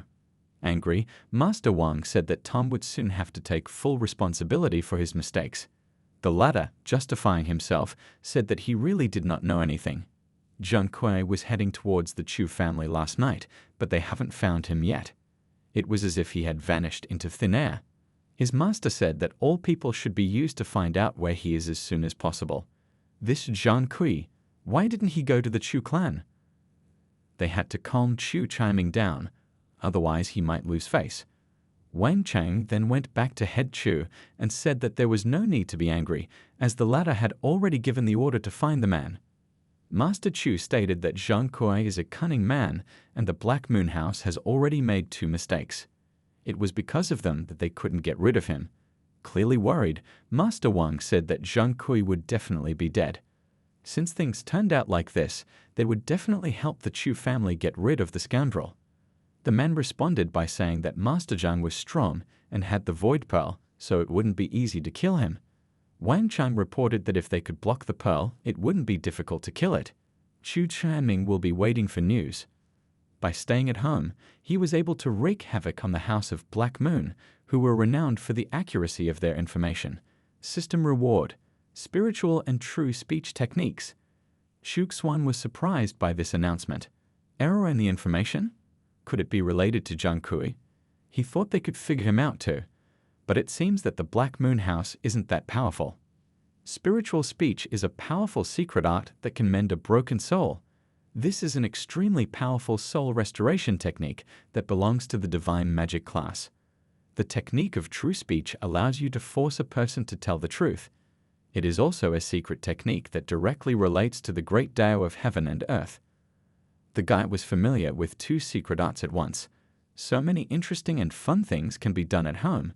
Then the system said it was glad he was in a good mood. You can really have fun at home. System reward: 7-colored divine light. It was a good day for Shu Xuan. I got 7 colors. It can help block both physical and spiritual attacks. With it, he will be safer and will be able to practice further. Xu Tianming asked Wang Chang about Zhang Kui, but Wang Chang didn't know about his location. Head Chu was angry. Was he bullying him? Master Wang said that a man should not misunderstand him. He had already ordered to find Master Zhang. Whether he's alive or dead, they'll definitely get information about him. Then he thought about what was wrong with Zhang Kui. Did he really just disappear? Even if he was Muff, the House of Black Moon would get information about him. The head of the Chu clan stated that 3 days had already passed, but there was no news of him. Should he doubt the information from the Black Moon House or the guy's powers? He replied that there was no need to worry. The information of the Black Moon Tower is unique, and his strength is sufficient. Master Chu said that he would wait another day and said goodbye as he left. Wang Chang was displeased. He asked his assistant about where this Zhang Kui was. It doesn't matter if he's alive or dead, he just has to answer him. He said that with a high probability he is dead. Master Wang asked if he was sure. The probability was 80%. Mr. Wang then asked if Master Zhang was still alive. The assistant said he'd check it out. Shu Xuan was sitting outside reading a book. The Tragic Life of the Dark King.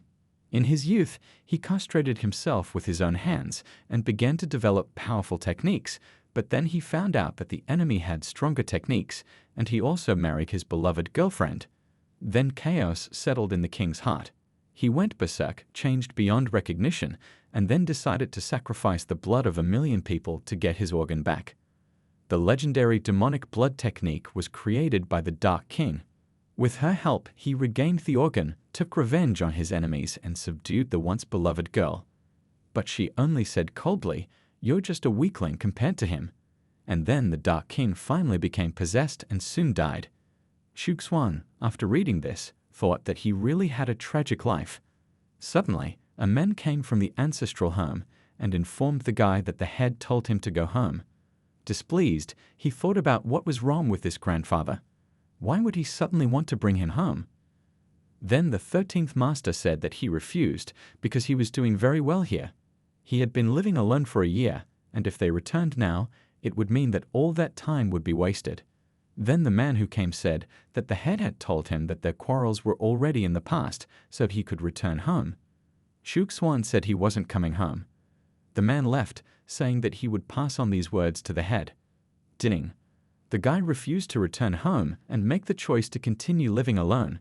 System reward: Truth Awareness Tea. The 13th master was delighted with the new reward from the system. The combined limit is the connection of the power of transformation with spirits, and the true limit is the realization of true meaning, which requires an incredible natural gift and intelligence. Truth Awareness Tea will help you realize the truth of this world and make a breakthrough to the true limit. The guy was already at the 8th rank of the Harmony Realm. Soon he will reach the 9th, but he can only dream of the true limit. But this tea will help him realize the truth of this world, and he will be able to make a breakthrough much faster. He made tea, wanting to taste it. After taking a sip from the cup, he suddenly directly broke through to the 10th rank of the Harmony Realm. Now the true kingdom is just around the corner. The head of Chu, who was told the news, that the 14th master didn't want to come back, he was angry. Then he said that if he wanted to stay there, let him have his own way. Wan Chang informed Master Chu that according to the information he received, Zhang Kuei was dead. The man asked who had killed him. Mr. Wang said that there could be no mistake about the Black Moon House's information, and that it was most likely that he was not killed by people from the King country. At the time, I thought that if he survived, the House of Black Moon would kill him in no time. But their information should definitely be correct. Then he added to Head Chu that as far as information was concerned, he could accept the task from him as compensation, and I asked him how he liked this idea. Chu Tianming replied that since he said so, he would not investigate further. However, he wanted to ask him to find out where his son Lu was. The guy said that he would personally ask Doi Black Moon to take on the case. As soon as they lead, he will contact him immediately. The head of Chu thanked him. Dean. Chu Xuan lived alone for 10 months. System reward, Mysterious Fire Bell. The Mysterious Fire Bell is a low-rank Imperial weapon. It contains a fire inside that burns everything around it, a weapon of incomparable power. The 14th Master thought that it was an Imperial weapon again. Usually, the most minimal reward for a hermit was the Heavenly Cannon. And this thing already has a sharpened technique. Consider him already with 1 foot in the true realm. After drinking a couple more cups of tea, the guy will almost immediately make a breakthrough. Xu Yan suddenly appeared and announced that she had broken through to the 3rd level. All thanks to Third Uncle's guidance. He really is someone who can hold back the King state. Turning to her 13th brother, the girl said that he should cultivate hard. You can't just slack off like that, or he'll embarrass Third Uncle. The guy, pouring a cup of tea, replied that she did not understand anything. He has a good and peaceful life, and cultivation is a complete bore. He handed his sister a cup of tea and said that she was on time and asked for a drink. Sister Yun took the tea, and after taking a couple of sips, she felt better. She really liked the taste. As if this tea has some special effect. She could feel her body filling up with energy. Xu Xuan said that this tea was left to him by his father, so it is far from ordinary tea. The enthusiastic Chu Yun became all clear when she found out that this tea was from Third Uncle. The guy himself was happy and thought that if he brewed this tea for her every day, she would easily make a breakthrough to the true realm. Then it seemed to his sister that he was not leaving the place at all. He replied that he was practicing. The girl was surprised. She had never seen her brother practice cultivation, and he did not become stronger. Then the 13th brother explained to her that she had misunderstood everything. He is perfecting his heart. The higher the heart level, the higher the physical level. Sister Yan asked him, is he really so weak because his heart level is low? Was it Third Uncle who showed him this practice? She's very strange. The boy replied that his father had confided in him about her. If a person is weak, he needs to see clearly, and then he will be able to instantly increase his level. This practice is not suitable for everyone. That's why he doesn't come home and lives here. He thought that after such an excuse, his sister wouldn't try to persuade him to come back. Then Chu Yuan understood everything and said that she would not ask him to come back again and would also stop sending someone to pick him up so that he would not be disturbed. Master Wang was informed that Zhang Kuei was still alive. He asked where he was. His assistant replied that he appeared for a moment, but they did not manage to kill him. He escaped. Wan Chang smiled and thought that it was a good thing that no one knew about this news yet. He only let it slip to Chu Chanming. Then he told his assistant to continue getting information. He didn't believe that Master Zhang could just disappear. Chu Yan informed her brother that she would be able to break through to the 4th realm level very soon, so it was time for her to return. Then she said goodbye and left, and the 14th brother told her to be careful on the way. He himself thought that when his sister made a breakthrough, this old man Chu Chanming would most likely forget about trying to marry her off to the King family. The guy lay down next to a pile of books and chose what to read. Suddenly, he felt the same feeling. Breakthrough. Transformation of an object into reality. Here it is the hallmark of the true kingdom. People below this realm cannot know this. It is something created by spiritual forces. Ding. As a hermit, he reached the true realm. System reward. Sky-shaking pet, golden pane bird. A small bird appeared in front of him. Another pet as a reward. The golden pane bird that shakes the heavens is an ancient beast that has high speed. It can split the 9 heavenly realms and 9 underground worlds. In terms of strength, it is already at the first rank of the true realm, only it is still small. But when do they grow up? Blackie meowed with displeasure when he saw the new guest. The bird didn't look at him kindly either. They were about to start fighting, but Chuxwan pulled them apart, telling them not to fight. Then he suggested that we go for a walk in the courtyard. Now that he had broken through to the true realm, he didn't have to worry about the cult and his enemies. Perhaps, thanks to the rewards he would receive after a year of seclusion, he would be able to break through to the Emperor's realm. And when that happens, he won't be afraid of anything in Nanxia. How good it feels for him to be a hermit. Noticing a potted plant, he decided that he needed to trim it. As he picked up the scissors, he thought that on such pleasant days, all he needed was a beautiful maid. Ding. Chuxwan adjusted the plant, his mood improving. The system is happy that it brings him pleasure. System reward: cannon of 10,000 souls and a multi-pill recipe book. Another random reward? What a blessing! The cannon of 10,000 souls contains information about all the souls of this world and places with natural resources. After reading the canon, you can learn everything that contains the soul, as well as learn about places with natural resources, even if they were long lost. The Book of Recipes for Many Pills is a collection that contains a huge number of recipes, including quite ancient ones, as well as their cultivation methods. The 14th Master thought that these books were plump, so it would be something to do, and the recipes can be shared with Chu Yun to help her learn. He decided to find a couple of pages that he could give his sister to study. After she trained, she would be able to surpass even Chu Fing and stop living under the yoke of the family head. When Chu Taiming found out about this, he would definitely want to keep Chu Yun in the family. Yuan Chong stated that Yu Hufa died in the Chu district of King State, but the Chu family had nothing to do with it. Next to him was a man who asked about the fact that he didn't die during the internal fighting of the followers of a certain teaching in the Chu family. Master Yuan said that even so, who would know about it? Besides, even if it wasn't the Chu family's doing, how could it have turned out like this? More than 10 people from Purple Moon died because of them, even the head was injured. It all started because the Chu family broke the rules and went to war against them. Therefore, he ordered all the elders to be called together, because the Chu family must answer for everything. Chu Yan was once again happy to tell her brother that she was now at the 4th level of the realm. He praised her for her quick breakthrough. Then he said that 2 days ago he was looking through this book and found a description of the art of pill making left by his father.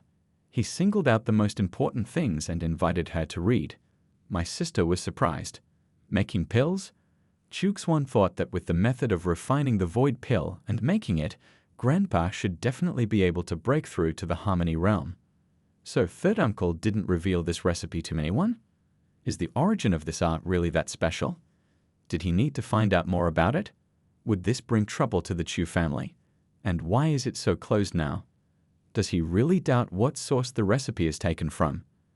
The guy said that he had known this recipe for a long time.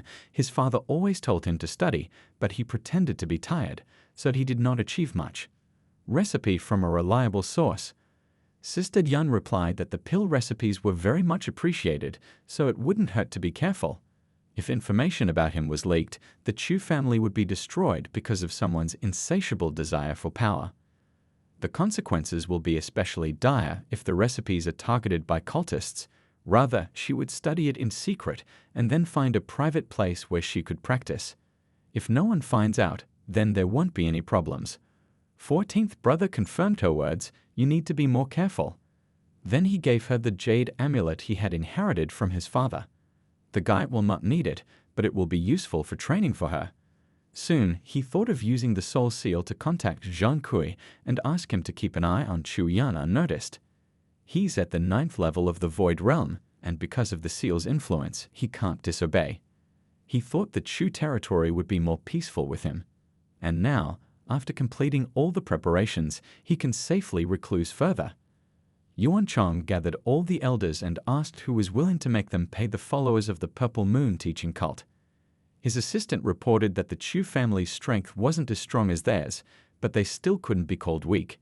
You also need to take into account that the Qin state is not their territory, so there may be problems if they act rashly. The men replied that their main target was the Purple Moon. But how can they get away with it? Don't forget that the Chu family destroyed what they had been building for many years. Once the imperial family is released, the Chu family will have nowhere to run. Would they wait for the king's instructions? However, he thought that there was no need to fight the Chu family since he had heard that Chu Kuiluo's son had been exiled. At the moment, they can't do anything with them, but now the boy is the easiest to catch. It will at least help to let off some steam. One of the people asked why they needed him, since he was exiled. Master Yuan replied that he was still his son, not some rootless dog. Even if the guy himself is a real trash, he's still valuable because of his father. The man said it was true. They didn't know yet if he was dead or not. If one day Chu Kuilo returns, his son being held hostage would be their trump card. That way, they can definitely lure him into a trap. Suddenly, a man in the crowd said that if so, then he agreed. Yuan Chong said that he would then leave everything to the one who was the best at the art of disguise. Elder Lu Yuan. Chu Xuan was happy as he drank his tea and thought that it would soon be a year. The cultists haven't been doing anything lately. He took this as a sign that they had finally decided to behave themselves. In the meantime, he can wait quietly. Suddenly, the barrier's notification came that a strong fighter had been detected. The third level of the Void Realm, this must be an elder. Why didn't Zhang Kui report this? And why do they always go straight to him? Well, it wasn't the guy's fault if he came to see him. A man came up to the 14th Master's house and thought that there was no one from the guards nearby who could match his strength. It was convenient. When he entered the courtyard, he saw a guy and asked him if he was Chu Kuiluo's son. He confirmed it, wondering why they were bothering him again. Then Lu Yuan suddenly attacked the guy, but his attack was repelled by some energy. So he's a decoy. Chu Xuan asked the newcomer what sect he was from and who else knew that he was Chu Kuiluo's son. Master Lu realized that it was a Void Realm demonic beast. Chu Kuiluo left it for his son. There's no one around. It can't be an ambush. We need to capture him somehow. The guy said he didn't have to answer his question, then suddenly disappeared. The mercenary thought that this was a real technique. Was he really Chu Kuiluo? The disappearance, the rumors, it's all a lie. Most likely, he was taking a chance, faking his disappearance so that he and his power wouldn't be disturbed. He even changed his appearance. If someone finds out about this, they will immediately come for their head. The 14th Master introduced himself as Chu Xuan, Chu Kuiluo's son. Then he said he didn't need to be afraid, he wouldn't kill him. I asked him again what sect he was from. Lu Yuan said that he was the leader of one of the Purple Moon cult's groups.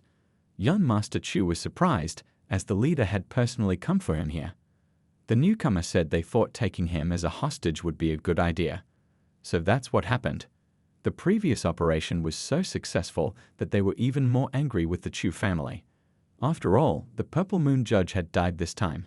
He turned to leader Lelu and said that since they had come to see him, they would have to take action.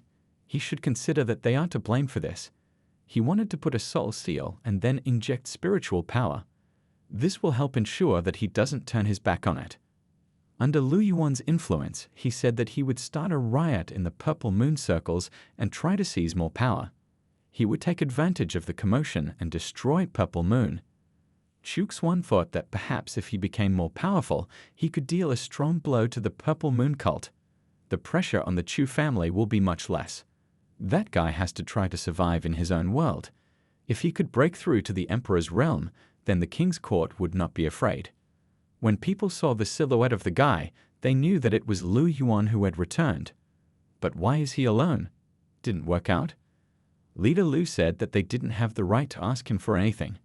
Their king is nothing, and it is the guy who will take the throne. Has Lu Yuan lost his mind? Why is he so bold? He replied that he had the opportunity to break through to the new realm and take the throne. Is anyone against it? The Purple Moon cult's elders were not happy with his statement. It would be a chance for their cult to gain power, but is it worthy? The old man said it was all nonsense and would only lead to their deaths. James too said that even though they were all brothers, some jokes were better left unsaid. Lu Yuan was angered by his words, saying that he was a loser and didn't dare to insult him. The guy said to stop because he himself is no better than a dog. Master Lu asked who was against and who was for regarding his wishes. Then he added that he would personally kill each opponent. People were indignant. None of them would even dare to say that, but how was he any better than them? He thought he was stronger than the king. One of the elders said that he was against it. Head Liu said that he could go to hell and used his power to chop off Jane Tu's arm. The elder asked him what he was doing. Master Liu replied that he had disobeyed his word and he had warned him. The old man told him to stop it, otherwise they would have to fight. Lu Yuan ordered everyone to be quiet. Then he added that those who take his side will live, but those who oppose him will immediately die. Everyone thought, has he gone mad? Do you really think you're a king? Jane Tu, bleeding profusely, ordered the remaining people to kill the guy, as he was already distraught. Lu Yuan raised his sword over the speaker and immediately destroyed it. The elders who saw this were surprised. So strong. This wasn't a joke anymore, he was really serious. He had already lost his sanity. They decided to stop it altogether. Master Blue shouted that everyone was going to die and started to gather all his energy. The old man realized that he was doing this to blow the place to hell. Suddenly, there was a huge explosion. After a while, Yuan Chong walked over to this place. When he saw the corpses and the ruined building, he thought that the Purple Moon cult had been attacked. After spotting the injured old man who was sitting dying, Head Yuan asked him about who did this and where everyone else was. He replied that it was all Master Lu Yuan. Yuan Chong was surprised. Lu Yuan? But why? Where are the others? The old man replied that they were all dead and he was the only one left. Master Yuan was speechless. Are they all dead? That's about 70% of the elders. With such losses, they will no longer be able to resist other cults. The old man told him not to stand still because he could die right now. Then Yuan Chong took out a potion, gave it to Tom, and asked him to tell him what had happened. Ding. Chu Xuan defeated an enemy thousands of miles away without leaving his home. System reward: 10 years of cultivation plus chest of heavenly flashes. The guy thought that this time the reward was really great. This will help him get to the 3rd level of the true realm faster. After all, the higher the realm, the slower the accumulation of power. Heavenly Flash is a one-time explosive weapon that contains the power of lightning and has a deterrent effect on cultivation. If activated, the explosive power will be enough to seriously injure an opponent who is at the 1st level of true realm power. He was glad of the reward. After destroying the Purple Moon cult, one could live in peace until one was finally a year old, right? No one else would come to see him, would they? Suddenly, he felt a seal. Could it be that another strong opponent had come to visit him?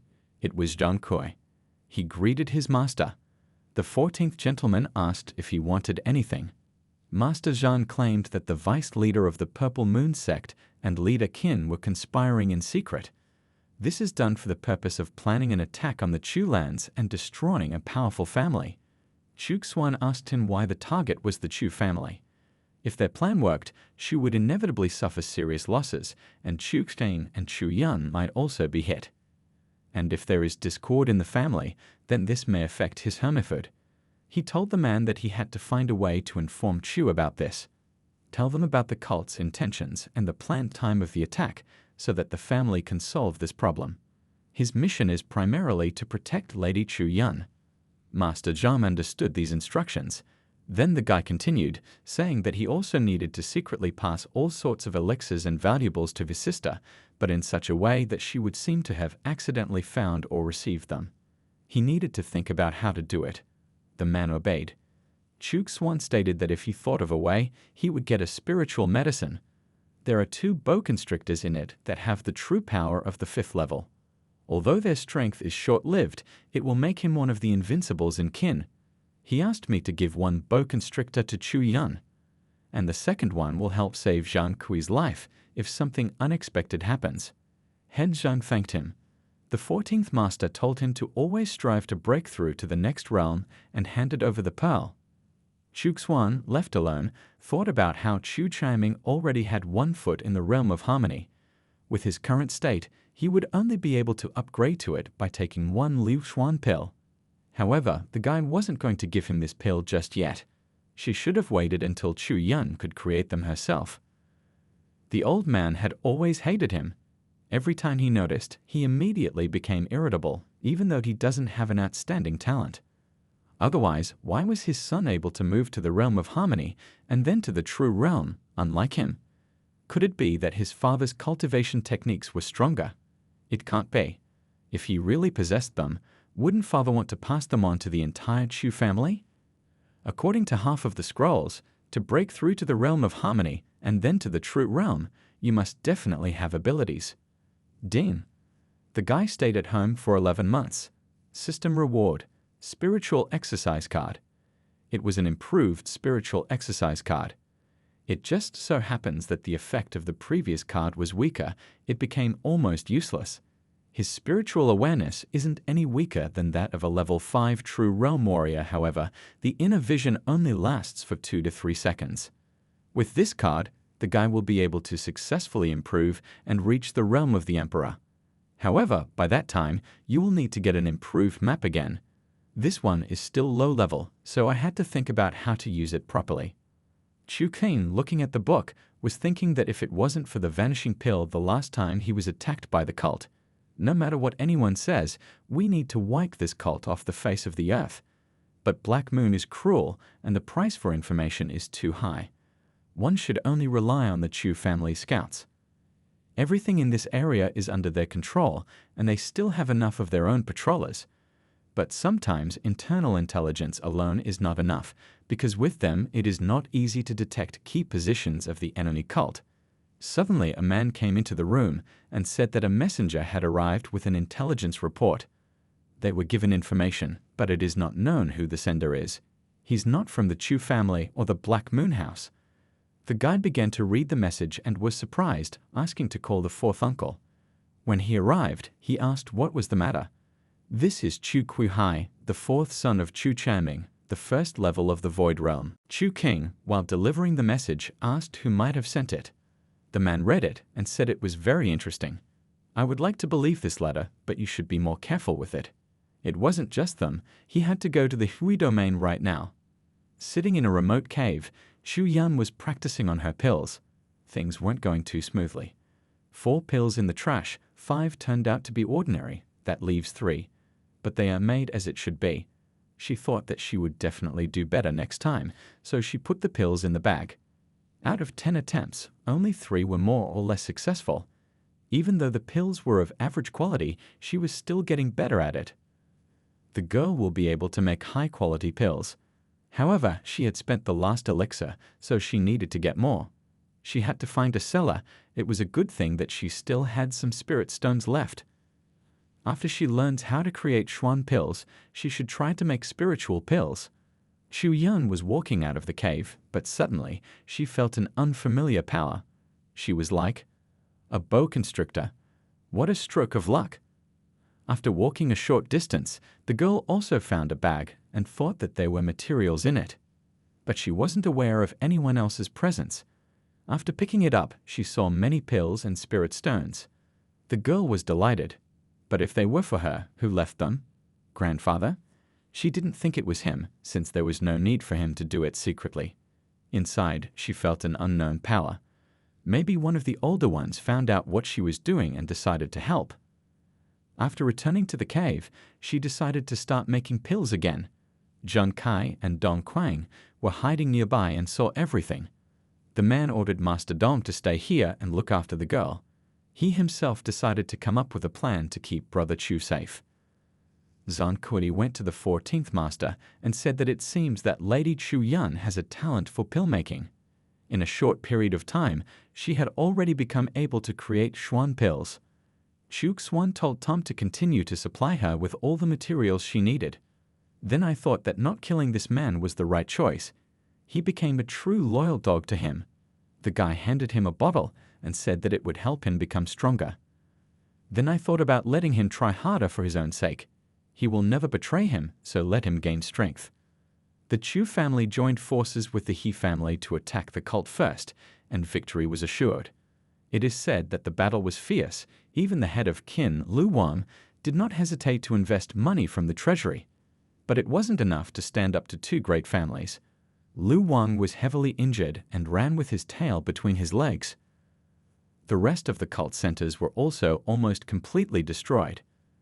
The guy, listening to this story of the man from the ancestral house and having lunch, thought that he would have been more surprised that even with the information, the Chu family would have lost. What an embarrassment that would be. The man added that the elders who came with him also surrendered, and their equipment was destroyed. The Purple Moon cult is on the verge of extinction. The 14th Master was glad to hear this news, as there was now a high probability that the cult would not be able to function for a while. Ding. While staying at home, he developed a strategy and defeated the enemy cult. System reward. Secret surveillance technique. Chuxuan was delighted with the reward. Explore other people's secrets, look into the minds of others and learn about the past. This technique is so powerful that it can not only covertly spy on others, but even look into their past lives. Mastering this technique means that no one can hide their identity from him. The guy looked at the cat with the help of the received power. Spirit Cat, a magical beast of heaven and earth that has power. His background is not ordinary. Chuxuan needs to investigate the sources of his power, perhaps subjugate his will. With his true realm power, it would be difficult to do so. These animals are amazing creatures. They are too strong. Judging by what the guy can discern, the strength is equal to his or slightly lower. The 14th gentleman lay down and put his hands behind his head. The Chu family has won, and for the time being, the cult won't be able to cause trouble and stir up the mood in kin. Finally, he can safely wait for the year of solitude to come. Suddenly, he had a visitor. Chu Yuan, the third child. The guy saw his brother sprawled out and told him to look at himself. Is he worthy of being third uncle's son? Chuxuan wasn't happy with this arrival and realized that this grumpy fellow had already returned from his practice. The third brother asked him, will he not even match? Third uncle and aunt are missing. Doesn't he want to become stronger so that he can go looking for them sooner? He's hopeless. Chu Yuan said that he admired his brother's father and had learned from him since childhood. You can say that it was he who taught him everything that he can do. Then he told me to get up quickly. The 14th brother claimed that he was trying so hard to become his father's heir. The third brother was blunted. Does he think he wants to get his hands on his inheritance? Chuxuan replied that he just didn't want his brother to bother him. After all, everyone lives differently. He has chosen this lifestyle, he is fine and everything suits him. Besides, when his father was around, he didn't take care of him. Third brother was speechless. Exhaling, he suddenly sat down next to the guy. 14th brother realized that this guy had already guessed that something was wrong. Among his peers, Chu Yuan is the most talented and strong. Its strength is equal to the first level of the spiritual realm. Although Chu Chaiming was optimistic about Chu Fing, he still falls far behind Chu Yuan on the path of cultivation. Only, this one doesn't cultivate the Chu family's techniques. Did he find them outside their territories, or did my father tell me? Third brother said that Chuxuan wants a quiet and peaceful life. Perhaps this is a good choice. He thought it sounded like a farewell speech. However, he's really worried about him. If there is an opportunity, you will need to help him. Chu Yuan stated that he was going on a journey in a few days, and it was unknown when he would return. He didn't even know if he could go back at all. The guy will keep an eye on the news about third uncle. If anything comes up, he will pass it on to his brother. Although the Chu family's siblings rarely quarrel, however, in order to continue living as a hermit, the 14th brother still needs to train his strength properly. He took out a book and a bottle, then handed it to him, telling him that when he read it, he should talk to Grandpa. He thought that his position in Chu would improve significantly. Then, as he left, he told his brother to get out of the mortal realm as soon as possible. Chuxuan couldn't figure out what was on his mind. Had he lost his beloved? Probably. He looked at the book that his brother had passed down and stated that this animal skin material was often used to record cultivation techniques and important scriptures. This not only keeps the text longer, but also keeps the spiritual mark. Opening the book, he realized that it was an imperial scripture. Although this is not a complete collection, but about half of it. However, it is a very valuable item. By relying on even half of the scriptures, the Chu family would be able to gain a foothold in kin for thousands of years. He definitely wouldn't be able to break through to the Emperor realm using only a part, but breaking through to the true realm would definitely not be difficult. According to ancient records, the reason why there is no person with the strength of an emperor in Ningzhou is because of the great war that has engulfed this place. However, for the time being, the scriptures are useless to him. Besides, pills aren't much use for breaking through. But using these techniques to attract Chu Chaiming's attention isn't a bad idea. The guy lay down again and thought that he seemed to want to be in the shade. Maybe he's made some enemies and wants to hide out for now? The main thing is to notice in time that Zhang Kuai is in trouble so that he can save him in time. Xu Xuan was dozing off, but he was woken up by a loud scream. He thought it was really hard to earn a kind word from his grandfather. I wonder what's going on in the house. But even from here, he can hear the screams. He wasn't going to kill Zhang Kuai, was he? The old man isn't that cruel, is he? Chief Chu was furious, breaking off the engagement, but his fiancée is the princess of the Qin family, Qin Qian. The guy will trample on the dignity of the Qin family. The third son, Xu Qiulu, broke off the marriage with Qin Qian's mother, and now Xu Yuan wants to cancel the engagement. He couldn't let that happen. He didn't care who Chu Yuan liked. He is forbidden to interfere in any way with this marriage. He will make sure that they are engaged immediately. Chu Kuifeng, Chu Yuan's father, said that third brother shouldn't have instructed his son at all. What did he learn from it? Break off engagements. Chu Chaiming didn't understand what was going on. He asked the guy if he and Qin Qian weren't on good terms. Everything seemed to be going well for them. What's the big deal? If Qin found out about this, what would happen to their reputation? His third son broke off the engagement, and now his third grandchild, and all from what family? Chu Yuan said that he had already notified the Qin family and also personally told Qin Qian.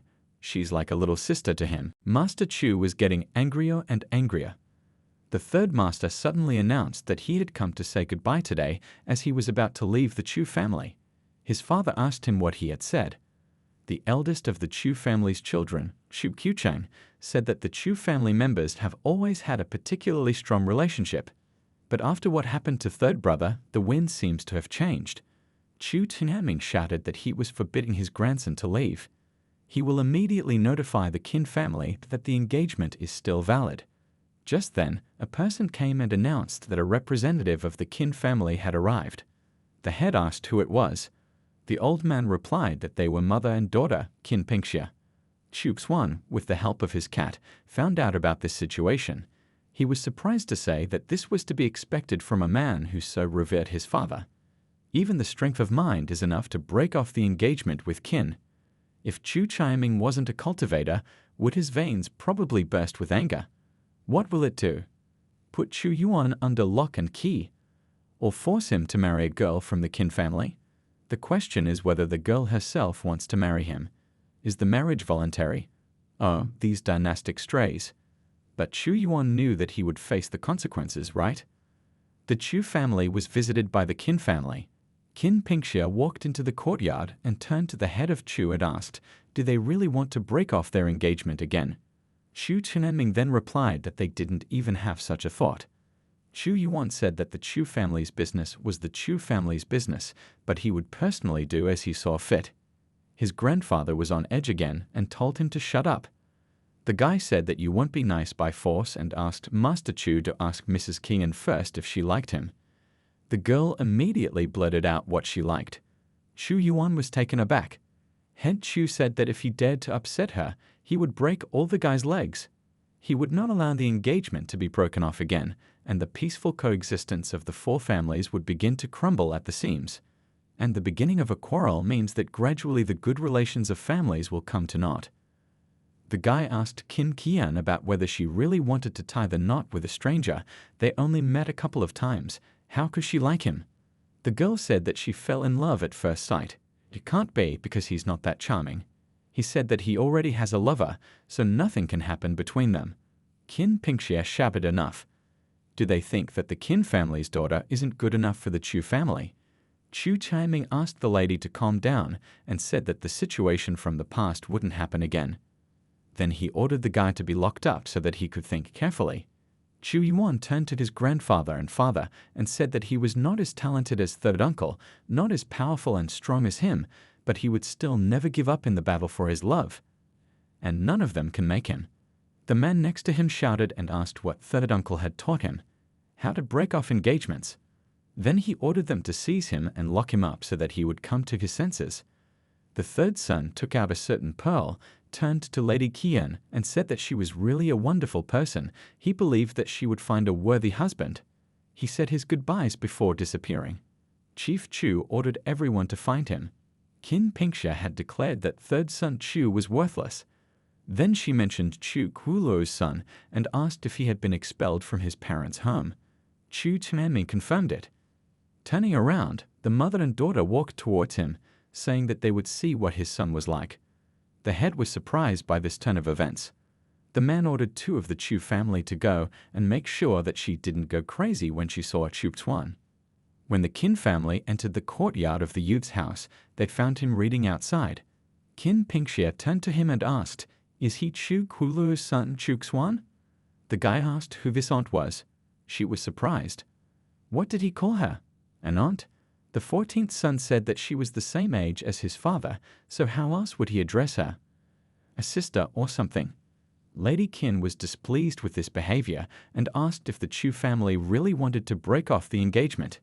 Did they think about the consequences? Chu Qiuqing said that of course the family was wrong, but she had seen him run away. Even if they locked him up and forced the marriage, wouldn't it be unfair to Lady Qian? Qin Pingxia said that Chu Qiulu had offended her in the past, so let his son take responsibility. Chu Xuan, once again addressing her as an aunt, asked her how old she was. "I already have a daughter myself." He'd heard that there were still some old cows who wanted fresh grass, but it was a good thing his father hadn't contacted her. Lady Qin got angry and swung at the guy and tried to hit him, but Chu Qiuqing defended him, asking if he was thinking what he was saying. The woman said that since Chu Yuan didn't want to, Yu Xuan had to marry her daughter. The guy was surprised by this statement. Chu Qiuqing asked her, "What about Qian's feelings?" The girl said she didn't mind, he was pretty. The 2 from the Chu family were surprised to see how quickly she changed her mind. Chu Xuan said he didn't agree. Lady Qin was displeased when she asked him what right he had to disagree. The guy said he was a jerk, wouldn't marrying him ruin her daughter? The Qin family was speechless. Qin Pingxia then asked why he was suddenly so blunt about being an entity. The 14th master said that if she married him, would her daughter be able to look people in the eye? They don't value their reputation at all. The lady thinks she's doing her duty as a mother, but if they get married and her daughter becomes the wife of worthless trash, what would that look like? Everyone will assume that she is only fit to marry worthless trash and nothing better. There's nothing wrong with being abandoned by her boyfriend's father, but doesn't she think that her daughter's bad reputation is much worse? The woman was furious. Qin Pingxia stated that there was no one worthy in the Chu family. Chu Qiuqing, seeing her reaction, thought that she was angry, so he had to get out of here quickly. The woman said that the 14th son said everything correctly. Her daughter doesn't want a good-for-nothing guy like him, so they leave. Ding. The guy turned down a woman who appeared out of nowhere. System reward, Heavenly Fire Heart. Chu Xuan was delighted. And there's a reward for that. Before the Qin family left, he thought that this Qin Qian looked like a decent girl. He didn't know why, but there was a feeling that something was wrong with her. So I used the Heavenly Secret Vision technique. Qin Qian, Qin Pingxia's mother, Homfei's father. The soul of the fox demon and the reborn emperor. Outwardly pretty, but inside a real fox, insidious, perfectly misleading, attract beautiful guys. The soul of a fox demon and a reborn emperor. How much power there is in it. No wonder she liked the guy. He's a good-looking guy, no doubt. He thought that Qin had changed, but he couldn't look any deeper, so he had to take precautions against this girl. Would she also want to hurt Chu Yuan for breaking off their engagement?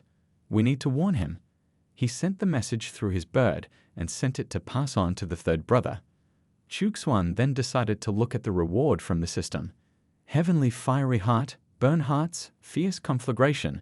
The heavenly fiery heart, like the flame of anger, makes a person literally burst into flames, and his body is roasted in the fire of rage until he dies. A violent fire is fueled by a person's angry emotions, and if there is even a little bit of anger in a person's heart, it immediately becomes fuel for the fire. It will flare up and will not be able to go out. That's the power. And it's almost impossible to resist who hasn't experienced anger. A method of secret murder.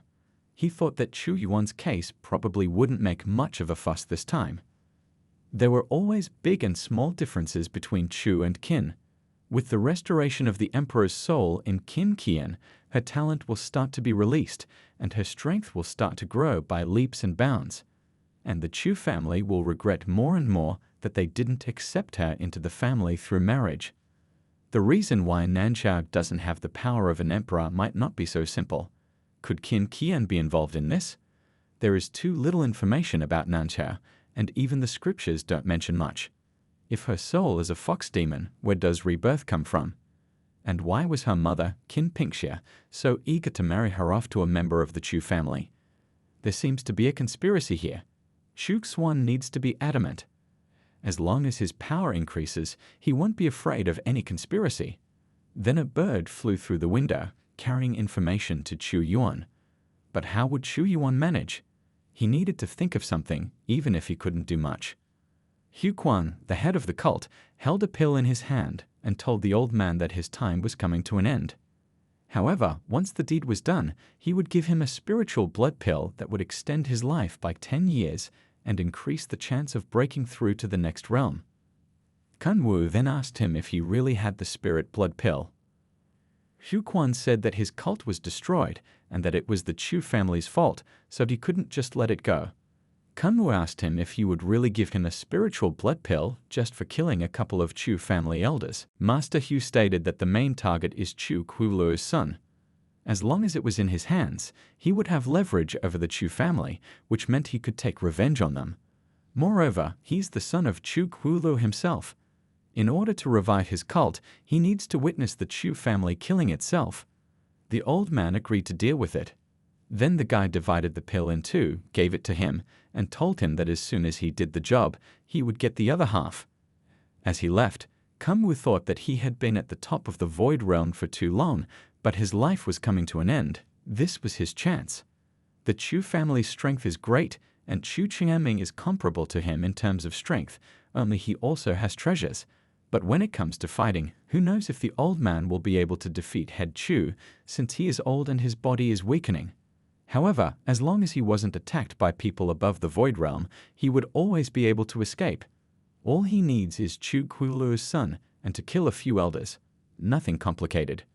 By the time the strong family members arrived to help, he would have already returned to the Purple Lonk territory and finally received the spiritual blood pill.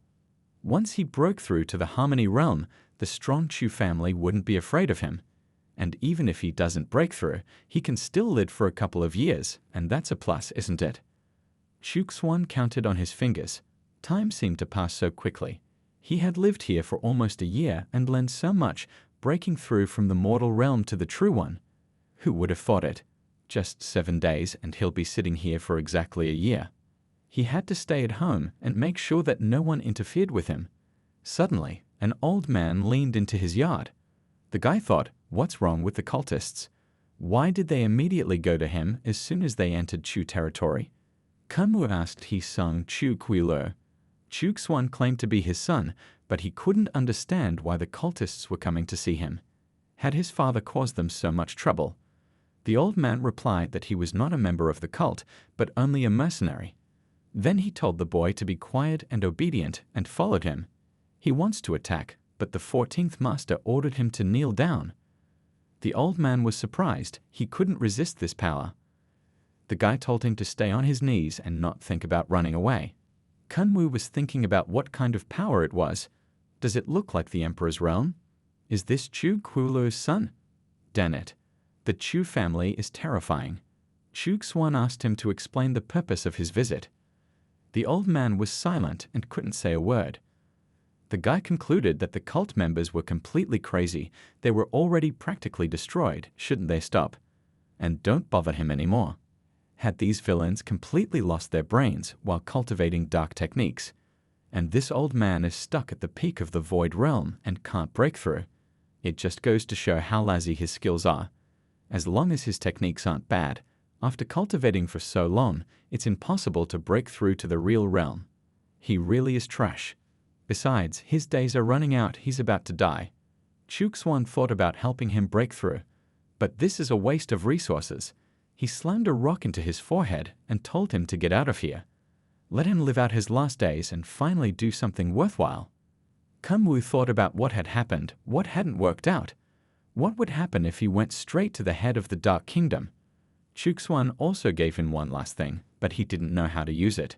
The guy said that if the old man meets people who are equal in strength to the Harmony Realm, he should throw it in their faces. Damn it, who knew that Kunwu would go to the chief in his old age to make a fuss? As he approached the courtyard, a guard stopped him and ordered him to stand. The old man thought that in any case he could not resist the influence, so he would do something really serious. He wanted his name in history to be associated with the cultivation of all the dark forces in Nanxia. He then stated that today, Heat Kunwu had come to the sacred place of dark power cultivation to destroy his greatness. The guard laughed. What is he saying? Are you completely out of your mind? Did the dark techniques really drive you nuts? He's joking, right? The old man drew his sword and told Tom to make a note of it. His name is Kunwu, and in his old age he will create light. Let all dark cultivators forever remember the follower of the dark forces Kunwu, who fearlessly attacked the palace of the Dark Lord. After killing the old man, he said that even if he died, his name would go down in Nanzhao's history, so there was nothing to regret. He continued on, deeper into the palace. The guards once again got in his way and asked who dares to attack the palace. They then tried to kill the old man, but he threw the very item that Chuxuan had given him into the guards' hands, and a huge explosion occurred. Kunwu said that he was going to die as a great and mighty dark cultivator because no one in good health would dare to break into the palace. Remember his name? Kunwu. The Dark Lord asked what had happened.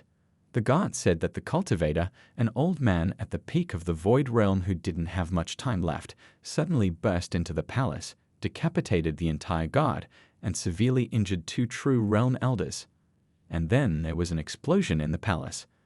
But before blowing himself up, he shouted, "Remember my name, Kunwu?" The man was angry after hearing this. He ordered his entire family to be brought to him, and he personally wanted to deal with them. However, the guard reported that he didn't even have any relatives left. The Chu family elders were discussing the latest news. An old man from the Void Realm, a dark cultivator, invaded one of the Dark Lord Shu Yuan's palaces and cut off the heads of several from the Harmony Realm. Such an impudent person will definitely be remembered for a long time. One of the men said he was thrilled when he heard about it. He wouldn't be surprised if Shu Yuan wanted to resign. The man set to score not to tell them that. Hu Quan, on the other hand, was worried that Kunwu was a sick old man. What had gotten into him? He hired him, so why the hell did he attack the Dark Lord's palace? What had happened to make him run to the palace? Is he senile, or is this the work of the Chu family? If anyone found out that it was Hu Quan who ordered him to go to Chu territory and ended up breaking into the palace, the guy would be dead. Fortunately, no one else participated in this scheme. Would Black Moon know about this? Only the 2 of them knew, and no one else did. And anyway, it has nothing to do with him. He has never even met this Kunwu. I didn't know him at all. But there's also something wrong with the Chu family. Why does every accident have something to do with them? If it wasn't for them, he wouldn't be in this position. The Purple Moon cult is almost wiped out. Would Hu Quan be considered incompetent in the Darkhead's court if this became known? The Chu family. Hu Quan, looking at the pill, said that when he was in the Chuan realm, he accidentally discovered this blood bead in an ancient relic. Inside is the blood of an evil spirit. If it is broken, he will possess all those below the true realm, and they will become his slaves forever. Evil spirits are the main enemies of humanity. It doesn't matter if light or dark cults obey them, they must be destroyed. Perhaps we should wait until everything calms down after the previous hype. Ding. The guy did it with his mind. Without leaving the house, the Dark Lord's court is in a panic, and the entire evil cultivator community is in shock. System reward: creating a secret realm. Chuk Swan lay contentedly in his sunbed and said that old man Kamwu had done a great job to disturb the Dark Lord's courtyard and shock the evil cultivators. The secret realm allows you to create secret territories inside Nanchao where you can leave artifacts for posterity. It is a great fortune to have such a descendant because this person becomes the successor of Chuk Swan. If Chuk Swan wanted to, he could control the successor's cultivation and decide whether to live or die. As long as someone has opportunities and secret worlds, you can make an impact everywhere right from home. Moreover, the successor can't betray their master if they want to. If they want to disobey, they must cancel their cultivation. The guy thought that he was lucky to be able to enter the secret realm. They're the main characters, right? Without leaving home, he can spread information to people all over the world and be a cultivator behind the scenes of Tianjigao. It is interesting. If the successor deceives the master, then he will instantly return to the mortal realm. Chuk Swan can even reward the successors with cultivation techniques, delicious. But he doesn't have the strength to do that yet, so there's no point in creating a secret realm right now. He decided to wait until he was a year old. Only 2 days left. The 13th master was wondering what kind of reward he would get. Jin. Chuk Swan stayed at home for a whole year. System reward. Yeksu Immortal Scripture and 100-year cultivation. Techniques and cultivations will be applied automatically. The guy was glad. Other than the scriptures and techniques of 100 years of cultivation to boot, the Emperor's realm is just around the corner. He applied getting a reward. The true realm, the 4th step, the 5th step, the 8th stage of the true kingdom. Chuk Swan sat and meditated. He possessed the divine soul. The main sign of breaking through to the imperial realm is the transformation of spiritual energy and the formation of a divine soul. Even if the physical body suffers, you can be reborn if the spiritual body is alive. The power of the soul is omnipotent. It can communicate with the world and merge into it. It seems that the world seems to revolve around the guy and everything obeys his will. He is the master of this small world, the ruler. Chuk Swan thought that there was no emperor because Nanchao's laws had been violated several times. Someone might have a spirit body, but they didn't follow the rules. You can't build your own little world. It can only be considered half your own domain and half an ordinary one. He created his spiritual body to follow the rules of Nanchao. Creating one world within another is extremely difficult and requires clear rules. With the help of his new abilities, the 14th master was able to move around and saw the forbidden area of the Chu ancestral house. He realized that there were a few weak elders here as well. They lack quite a bit to reach the realm of harmony. But shouldn't this place be under the protection of the strongest? Their cultivation techniques prevent them from breaking through to the harmony realm. Or are they weak in themselves? At the very least, no one is inferior to Chu Chaiming. That's the trump card up the Chu family's sleeve, their strength. Is there a dungeon in the manor? This place used to be historical and the Chu family counted on its development, but now it seems useless. The guy announced that the construction of the small world was completed. Within a 12-mile radius is his domain. They just cover the Chu family's land. Cultivators believe that in the realm of the emperor, the laws are not written to the sovereign. This is the true power of the emperor realm. Chuk Swan is now in control of life and death. Suddenly, the elders who were practicing at the forbidden area of the Chu ancestral house felt that something had made a drastic breakthrough. The other elder also thought so. However, he couldn't feel its energy. Apparently, they can continue to stay in Chu. Chuk Swan wondered if those elders really broke through so abruptly. It must be all the influence of the divine soul. Since his forces now cover the entire Chu territory, it seems that he accidentally affected them and helped them break through. At the very center of the Chu residence, there should be an artifact that absorbs the elder's breath. This artifact works as a file explorer. After receiving the breath of a strong cultivator in the environment, it is able to transmit it to a specific location. It's interesting because in the Chu family, there is no equal in power to the harmony realm. He was afraid that this thing was suppressing the advancement or forcing those who had broken through to leave this place. However, the guy is a hermit and it does not concern him. But the main thing is that it doesn't affect the entire house as a whole, so first he decided to disable the artifact's breath collection function. Ding. Chuxuan had reached the realm of the Emperor. System reward: Great Luo Heavenly Scriptures, plus Great Luo Techniques, plus Great Luo Immortal Scriptures. The guy realized that this is a continuation of the previous writings. Then he accepted the reward and reached the second stage Emperor realm. He thought that this was the end of 100 years of cultivation. But now he has enough confidence. Right now, he is the only one who has reached the Imperial realm in Nanteo.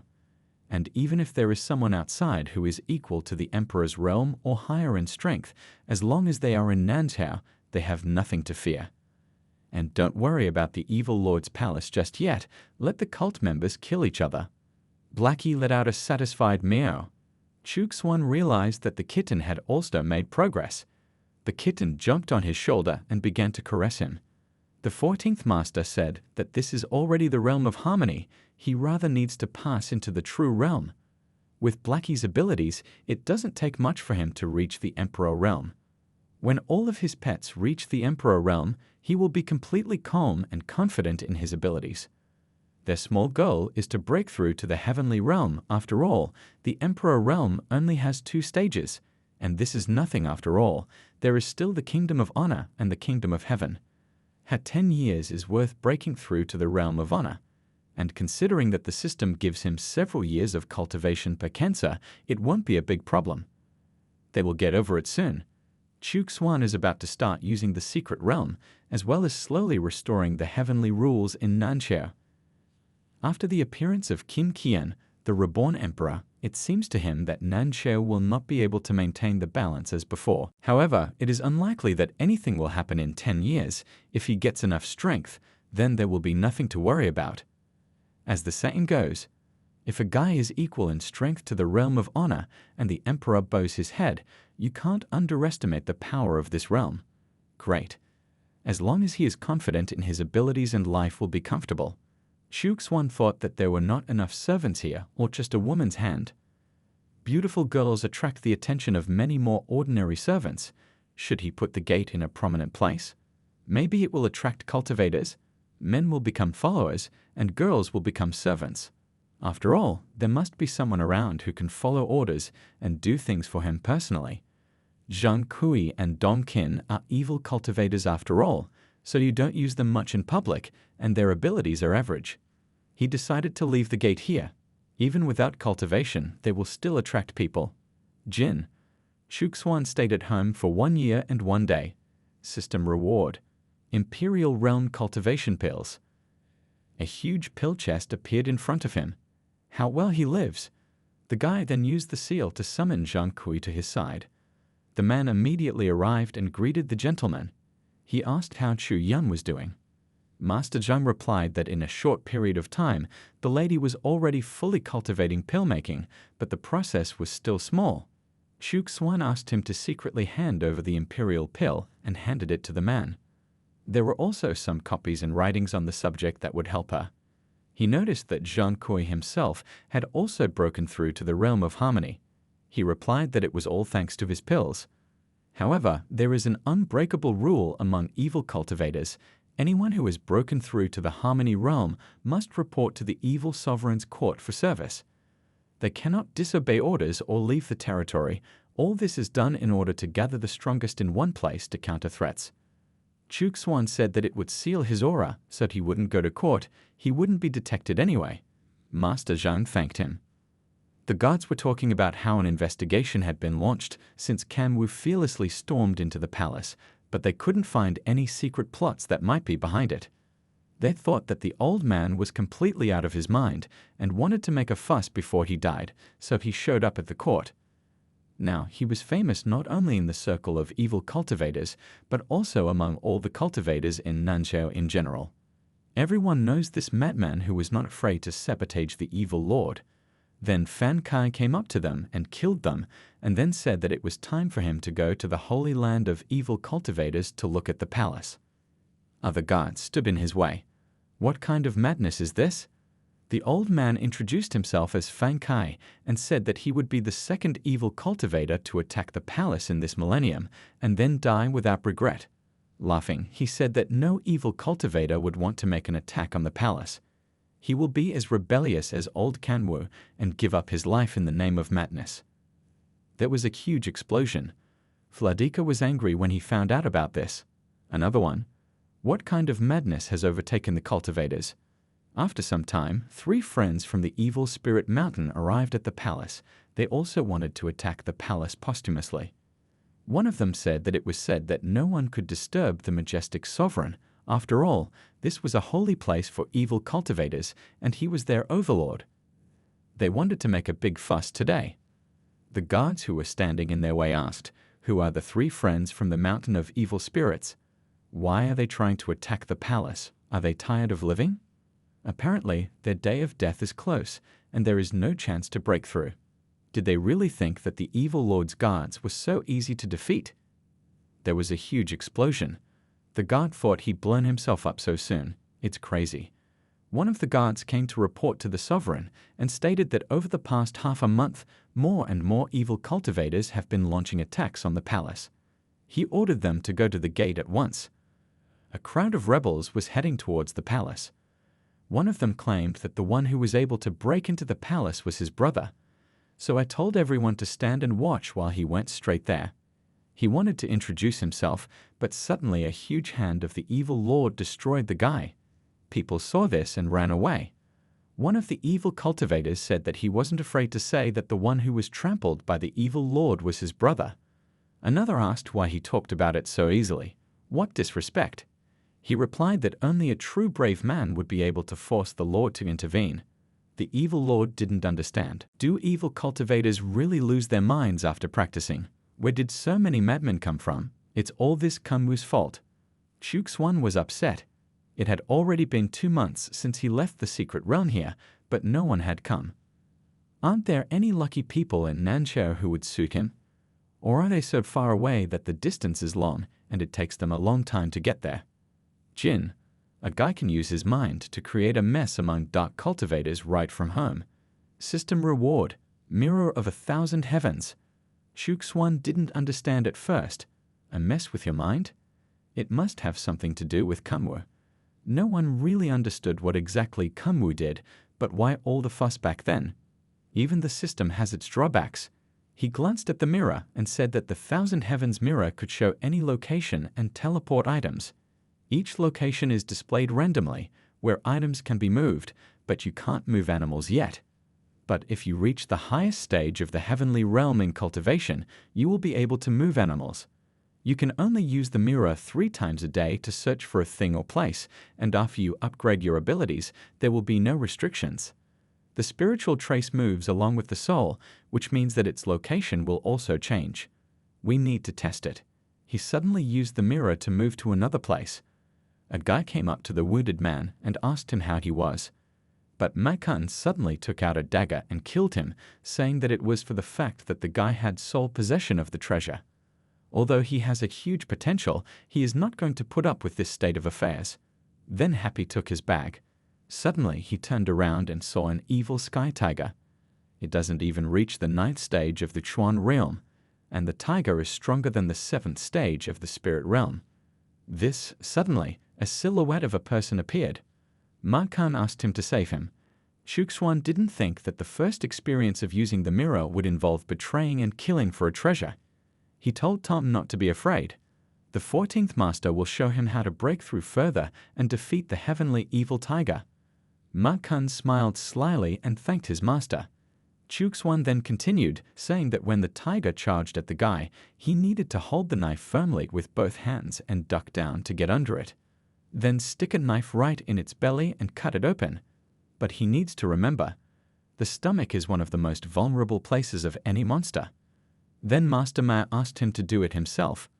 The guy said not to worry, because as they say, if you catch the enemy by surprise, you will kill in an instant.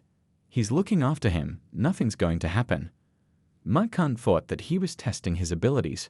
When the tiger ran at him, he became worried and then began to calm himself down. As long as the strongest one is here, he has nothing to worry about. This is his chance to prove himself. Do not panic and do not fall into the mud face. He was about to kill the tiger, but it slapped him on the cheek with its paw. Ma Kun fell down and asked Chuxuan for help. He said the guy didn't make it. His hand was shaking, the blow was weak, and he had miscalculated over time.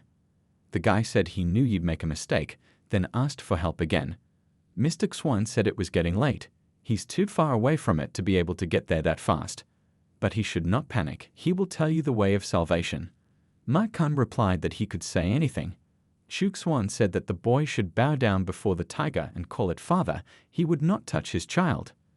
If he called it that, it probably wouldn't eat it. Ma Kun asked if it would definitely work.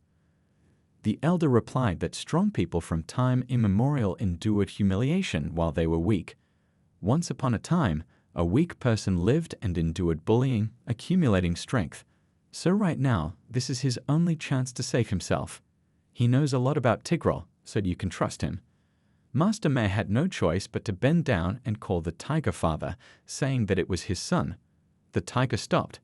Ma Kun thought that it had worked and that his master had not deceived him. Ma Kun was thinking that this tiger wasn't exactly stupid, was it? If he calls him daddy, won't he understand and leave him alone? First, the tiger extended its paw full of sharp claws towards him, then turned around and left. The guy looked after Tom and thought it worked. Tears welled up in his eyes. He still survived. Master Mei waved to the tiger and wished it a good journey. Then he added that his son should pray for the health of his father. The tiger growled in displeasure and slapped him across the face with its tail. Suddenly, a bright light hit the tiger's face and it covered itself with its paw. It was Chuk Swan. He asked him where he was. The sky tiger roared, meaning north, Bijou. He realized that this time he had been shown Bijou. With a snap of his fingers, he closed the passageway, saying that he had already used up a lot of energy. He wasn't too strong to use the mirror all the time yet, even though he had already reached the Emperor realm. Mr. Swan decided to add strength, and after taking the pill, he began to cultivate. Soon he opened the portal, but saw that there were no fish at all. He didn't like it, so he took up the next one. Chuk Swan said that at least he had this toy to pass the time with. He can look at anything he wants. Then, through the portal, he saw a wall of some sort. This place seemed strange to him, so he decided to take advantage of the spiritual grass by launching it directly there. Why is it so lifeless? Could it be a secret realm? Or a graveyard of some sort? Suddenly, he realized that someone was there. An old man appeared in front of him, apparently practicing. When the old man saw the guy, he asked who he was. Chuk Swan claimed that he was a deity who explores worlds and realms, and accidentally wandered here. The old man clarified heavens and worlds. Chuk Swan asked him if he didn't know. The man frowned and said he'd never heard of it. He knows only 9 realms and 50 realms. He realized that 9 and 50 must be the division of the world here. Which of the 9 is Nantao he no longer doesn't know. He told the old man that what he said was nothing, just a small corner of the heavens and worlds. The old man looked thoughtful. Just how powerful and rich is the land of the heavens and worlds? The person in front of him, bathed in divine light, seems unfathomable, extremely dangerous and powerful. In all the places he's been, everyone is afraid to run into a representative of the heavenly realm. Even if he is seriously injured, he will still be a danger. He is strong. So strong that he must have stepped into the Emperor's realm long ago. However, it may be stuck and can't get out. The old man decided to ask a question and asked how to get to these heavens and worlds of his. Chuk Swan stated that he was too weak to know this. The old man was angry. It can't be. Although he couldn't know, but he has long been stuck at the peak of the heavenly realm, he is the strongest among the 9 domains. The guy was surprised and thought about his words. Peak of the heavenly realm. Just how treacherous are the traps here that even a person at the peak level of the heavenly realm can't get out. It would be nice to make him a servant, but he would only be able to voluntarily put a soul mark on him. It was necessary to deceive him. Master Xuan declared that the peak of the heavenly realm is nothing. The heavenly realm he mentioned is only at the tip of the iceberg, although he probably won't know what the guy is talking about. Now, Chuk Swan will tell him what realm he is actually in his world of heavens and worlds. He stated that the old man's heavenly realm was no better than the harmony realm in terms of skill and strength. The old man was surprised. Just a realm of harmony? Just how big is his world? Then it is not surprising that it's only a remote piece of land. The guy asked him how much time he had spent cultivating to reach this level of strength. The old man replied that he had spent 10,000 years. But now, he even wished it hadn't taken 10,000 years. The 14th master asked the old man if he knew that in the heavens and worlds, some people only need 100 years to reach his level. Does he have the usual basic abilities? The pride of heaven is those who have reached his heavenly realm in 10 years. The old man said it was impossible in just 10 years. How so? He was considered a great, gifted talent, and yet he was just a weakling all along. Swan said that he was like a pitiful frog at the bottom of a well, not even knowing how big the real world was. The old man asked the guy about how to get stronger. Master Xuan was pleased with his words. He thought that the first step was to make him believe in this deception. He then said that the gap in abilities was too big. The old man begged him. This is extremely important for him. His happiness and fate are in the hands of the sage. If he entrusts this secret to him, then he will definitely become stronger. He's been trapped here for over 100,000 years and has never been able to grow stronger. Instead, death was right on his heels. The old man is afraid. He doesn't have much time left. Xuan said it sounded dangerous. But why did he come here, and what kind of place is this anyway? He replied that it was a barren ancient domain, the Luotian cave. Many strong cultivators went here to scout the situation, but no one came back alive. He himself was too arrogant and thought that he could succeed, but in the end, he ended up trapped here. The guy said that apparently their meeting is fate, so he will give a couple of tips. Dead energy is not lifeless. His anger can also become energy. Walking towards death, he will be able to enter the great path and get out of troubles and traps. The old man looked thoughtful. Anger and energy. What does Luotian cave contain? Going to meet death, rebirth? Xuan said that if he didn't want to, then there was no need to listen to him. Everyone has their own path of enlightenment and becoming. Do not be impatient, you need to hold your breath. He's already been trapped here for 100,000 years. What else can he do but practice breathing? The guy saw that he would be fine for another 1,000 years, so what's the hurry? The old man said that the sage was telling the truth. Then he thought about where he was going in a hurry. If he doesn't understand the way the world works, who will do it for him? He thanked Xuan for the hint and began to cultivate. The guy was glad. Step 1 was successful, then the problem with his trap had to be solved, and then he himself will want to become his servant or disciple. Xuan didn't think it would be so easy to recruit him as a disciple. It was important to leave a seal on it without pressure. With its power, nothing would work. Then he told the old man to study, and he himself should go on. He hoped that the next time they met, he would be wiser. He still left a seal on it and closed the portal, and the old man wished him a safe journey. The guy thought this mirror was a great thing. Even a heaven realm level cultivator wouldn't be able to detect it. A different attribute from the system. Ding. He tricked Ren Chang. System reward. A collection of yin-yang harmony. When he received the book, he was pleased with the award. If you look at the path of yin and yang, you will see the cycle of life and death. Turn the energy of death into life energy and vice versa. This is the great yin-yang path, the transformation of life and death. Master Xuan, reading the book, thought that if Ren Chang practiced this technique, not only would he be able to escape the trap, but he would also be able to break through the shackles and even learn the great way of yin and yang. The guy, using the force, began to read a collection of yin-yang harmony. In an instant, he read it and exhaled. The great way of yin and yang is mysterious. It is difficult to comprehend. It changes life and death. After successfully cultivating, the power becomes incredible. At first, he had thought about dissolving the dead energy, but with this harmony compendium, it wasn't an exaggeration to say that accepting Ren Chang'e wouldn't be a big problem. Let him want to submit to the guy without resistance. As long as he had the soul seal on him, he wouldn't be able to do anything even if he suspected something.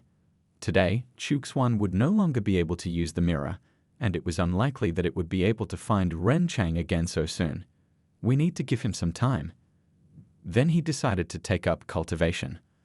Blackie let out a gloating meow, which meant that the cat thought that the guy had decided to die after all. The yard would finally belong to him. Xuan, while cultivating, said, "Turn death into life and life into death." It is a cycle of infinite energy. Suddenly, it began to emit a bright light. The cat covered his face with a paw in displeasure, thinking, why is he alive? Unfair. A few days later, Xuan was bored. Not even a normal person. He closed the portal and said it was the same thing for a few days. Mountains of yellow sand, a raging sea, wildlife, and a desert island. The cult of the purple moon. The guy was angry. Why? The palace was badly damaged. Shouldn't it be restored first? And now he is constantly being summoned for questioning. Clenching his fists, he was angry. It's all Kanwu. He shouldn't have hired him. If the head starts an investigation, he should not be implicated in any way. You can't let that happen. You need to act first. He took out a red pearl and said that it was all the fault of the Chu family. Elsewhere, an order came in from Purple Moon. Huquan. Dozens, hundreds, thousands, so much. Explore the Chu family's domain far and wide. Even cult leader Jin didn't pay Black Moon such a price for the Chu family. Did Huquan hold a grudge against them? No matter. Black Moon's reputation is the most important thing right now. Xuan was delighted. He finally saw a strong cultivator. A strong guy from Sizhou in the realm of honor, Du Yuan. Du Yuan thanked the guy and said that he showed him a lot. Master Xuan stated that the mirror would mark the spot so that he could find it at any time. The mirror shows the distance distorted, and he and Du Yuan are not that far apart. He doesn't have much of a pedigree. Only one family in Xizhou is subordinate to him.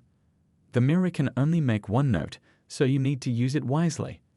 After all, if the guy puts all three, then you will have to remove one of them for reuse. But for now, he couldn't remove these beacons from either Ren Chang or Du Yuan. He suddenly sensed that someone else was trespassing on Chu's territory. But he's definitely not from a sect, just the second stage of the spiritual realm. Uses invisibility armor, hides his breath, and is stuffed with weapons. And so expensive too, even the Chu family can't afford it. This, a scout from Black Moon. What a pity that Xuan doesn't have a spy in the sect to finally destroy Black Moon. But since he came himself, he won't stand on ceremony. Is he running an errand for cult? Explore the Chu family home. Why do they keep digging into the Chu family? The guy was looking at the Chu family's house from a distance. He said that as soon as he finished this task, he would immediately be promoted to become an elite scout. He will return to his hometown and finally get married. But still, he should be careful not to reveal his identity, otherwise he will be killed by his colleagues from Black Moon. But this is the Chu residence? What a strange layout. A big lonely tree on a hill? And another rather silly-looking security guard. They even dug a moat. A huge mountain appeared in front of the guy. He found it odd. Has there always been such a high mountain here? He didn't see any mountains along the way. According to reports, the area of the Chu residence is 12 li. Xuan thought that he had discovered the Imperial Realm's deceptions after all. First, he decided to lock him up here. Since Black Moon values trust, this spy's reputation will end once he loses it. If they lose contact with one of the scouts, they will send out stronger ones, and so the guy's hook will get a bigger fish. Wang Chang was displeased. It's been 3 days, and I haven't heard from the spy. What happened? Or is the situation so complicated that he needs more time to scout? The building needs to be completed as soon as possible, so as not to desecrate the reputation of the Black Moon. But something's wrong. Even if he didn't complete the task, he should have already returned and reported back on the completed work. What kind of cards does the Chu family have up its sleeve to apprehend Xiaohu? Although he is not an elite scout, he is a reliable employee. Wang Chang asked to send an elite scout to check the situation. Let him find out what happened to Xiaohu. Huquan suddenly appeared and told him that it had already been a long time since he had given the task. No results yet? Master Wang said, don't worry, everything will be done in the best possible way. They need to be given 2 more days. Master Hu said that the Black Moon sect is always trusted because they do their job well. There won't be any problems, will there? He hoped that they would fulfill their obligations. He's waiting for the results in 3 days. Wang Chang said that Black Moon valued his trust immensely, so they would try to do their best. He thought that if they screwed up, their reputation would be irreparably damaged, and he himself may suffer. But there is nothing to worry about because it should be promoted soon. The main thing is to complete the task on time. In the night, Wen Chang himself decided to go on a reconnaissance mission. He told the Chu family to be cursed. After all, 2 of his scouts were missing. How is this even possible? Now the head of the sect comes into play. He would find out for himself what was wrong with the Chu family and what tricks they had up their sleeve. The information they've obtained will be more than enough. He had been waiting for this opportunity for 30 years. This is an award he should not miss. Today, even the sky itself won't be able to stop him. So it will be. The guy jumped into Chu's territory. Unfortunately, he was caught. Wang Chang, who was beaten up, said that he had told everything. He really didn't know anything else, so he asked me to stop hitting him. Shu Xuan asked him, "Has the head of the Black Moon arrived in Chu territory?" The answer was yes. The guy asked who ordered the scouts to enter their territory. Master Wang replied that it was Hu Quan. He had spent a lot of money to get a detailed map of the Chu family's territory. Master Xuan was at a loss. Hu Quan, the leader of the Purple Moon cult, what had his family done to make such a person furious? Is there any news about the cult? The scout replied that a man named Kunwu had recently caused a lot of trouble. Thanks to his trick, groups of madmen were attacking the sect. They were proud to have broken into the evil sovereign's palace. Shu Xuan cursed. Trying to break into the palace? Vladika is clearly not happy about this. Then the guy asked me to tell you about the Black Moon, about what's going on with them. After a while, he realized that the cult had so many levels. He is an ordinary landowner with a bronze medal. His superior is the head of state of Qin, an important landowner, and the head of who? Wang Chang said he didn't know. They don't communicate directly with their superiors. Shu Xuan asked that when he was promoted, he would be in charge of the Qin state. What should be done for this purpose? Master Wang replied that he would work hard, have outstanding skills, or have great strength. The guy thought that was pretty harsh. Then he thought of something and said to take this tincture. It will help Tom break through to the realm of harmony. If he cultivates hard, he will reach the 3rd stage without any problems. Wang Chang thanked the master. The 14th master said that with the soul seal, he is now his. If he found out something important, so he would remember to send someone to tell him. Wang Chang obeyed, but asked him what to do. Hu Quan. Does the master want him to find someone who will punish him? Shu Xuan said an emphatic no, don't bother him. I need him to give me a map and all the necessary information, because he needs to know what he's up to. And to do this, they must pretend that they do not suspect anything. Master Wang, calling Master Wise, said so be it. Jin.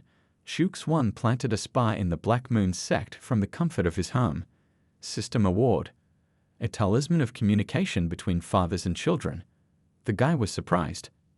Talisman of communication. The guy said that thanks to the talisman of communication, not only relatives, but also mentors and students can exchange information among themselves. He thought that all messages from the derived talismans were transmitted to the most important one, who could control the communication and movement of each derived talisman. One master talisman can make hundreds of derivatives. The higher the level, the more derived talismans you can create. The lowest level of the communication symbol allows you to communicate with each other within thousands of li. He said it wasn't bad, it could be refined and used to exchange information about the Black Moon sect. As long as he has the main talisman, he can get information about the derivative. He had heard that Black Moon still used demonic birds as a means of communication. Most likely, the major sects do not even know about this. You can secretly find out everything he needs. First, you can create derived talismans and test them. Create is not a problem, but it is troublesome to do a lot at once. I wish he had an assistant to make his work easier. When they started working properly, he could continue to stay at home, cultivate, and learn all the secrets of the sects. Had the secret realm not attracted anyone for so long? Not enough manpower, he left the building. The man asked the master if he had been looking for him. The man replied that he wanted him to take those amulets with him. How to use them? The man replied that it was a great talisman for transmitting information. He thought that the higher-ups of Black Moon knew about such talismans, and they would surely attract attention. Therefore, you should use them carefully. But few people know how to use them. He said that Black Moon was restless right now, but he personally didn't have anything to worry about. Now we need to talk to Du Yuan. You should enjoy your superiority. The guy turned to the wisest one, said that he was tormented by a question that he could not find an answer to, so he would like to turn to him for advice. Du Yuan replied, asking him to tell him what was wrong. The guy continued that there was a large family living in Sisu. Among the younger generation, there is a former genius, but 3 years ago, unexpectedly, his cultivation abilities disappeared, and his engagement was broken off. Is this the beginning of a sad story about a certain hero? And what happened to him? Have you been bullied? His father went to get medicine for his wounds and disappeared, and his family began to mock him. But 3 days ago, it changed. He endured for a long time, ignored his pride, and was afraid to leave the family. And his family declared a hunt for him and even set a generous reward for the murder. His family was heartbroken and went in search of him, but he doesn't know what to do. And this genius is not so simple. Maybe he has a secret backer. The main characters don't die so easily. He was told that it was better for him not to interfere in this matter, otherwise he would not avoid serious consequences. He asked the wise one why he thought so. He said that sometimes the minds of geniuses are incomprehensible. We'll wait and see, but he thinks it's going to be like this. He believes that this genius will either destroy himself or take someone's life. The guy said that he would listen to his words and not participate in this. The next gate of the secret kingdom of China should open in Beijing. Most likely, this genius will soon appear there. Half a month has passed. The guy asked why the Purple Moon cult was still inactive even though they had received information about the Chu family. He hadn't spoken to Du Yuan in a few days. The guy said that thanks to his advice, his family did not participate in the siege. That genius destroyed every enemy in his path. Almost all of Tianjiao fell. He hadn't expected anything less from him. He also told the wisest one that he had recently decided to go to the ancient land of the living dead and draw it on a map. He asked what kind of ancient land of the living dead it was. He continued that yes, the land in Naniashu will be open for several decades. So Du Yuan is fighting for the opportunity to reach the secret realm? Apparently, he really wants to gain his trust and rise further. Nanchao. In ancient times, humans and monsters fought a fierce battle. Nanchao was completely destroyed. But in these times, life is coming back here. Soon, the lands of the undead that were left over from the war will once again appear in the world. Du Yuan said that was why he wanted to go to Nanchao earlier, so that he could be ready when the gate to the land of the living dead opened. Go there? No, not now. Unless he has a lot of combat power, he can't let it go. He told the boy to listen to him, because his time had not yet come. If he wants to prove himself in Nanchao, he needs to get stronger first. Du Yuan told the wisest one that the land was in complete ruin. It is unlikely that there will be anyone who has reached the Emperor realm. He asked what kind of naivete this was, since he knew almost nothing about those parts. He asked why Nanchao was so devastated right now. The guy replied that it was, of course, because of the bloody war. He said yes, so no one would act recklessly and run headlong there. Du Yuan asked, what about those above the heavenly realm? The wisest one said exactly that, even though he was stupid, but he understood it. Since he realizes that only strong cultivators will go there, he must answer, is this his final decision? The guy said that he opened his eyes. Without him, he would definitely have died there. The wisest one said that he was right.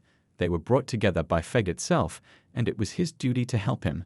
He needs to get stronger soon, and he hopes that his level will increase when they meet again. He replied that he would, and he thanked him.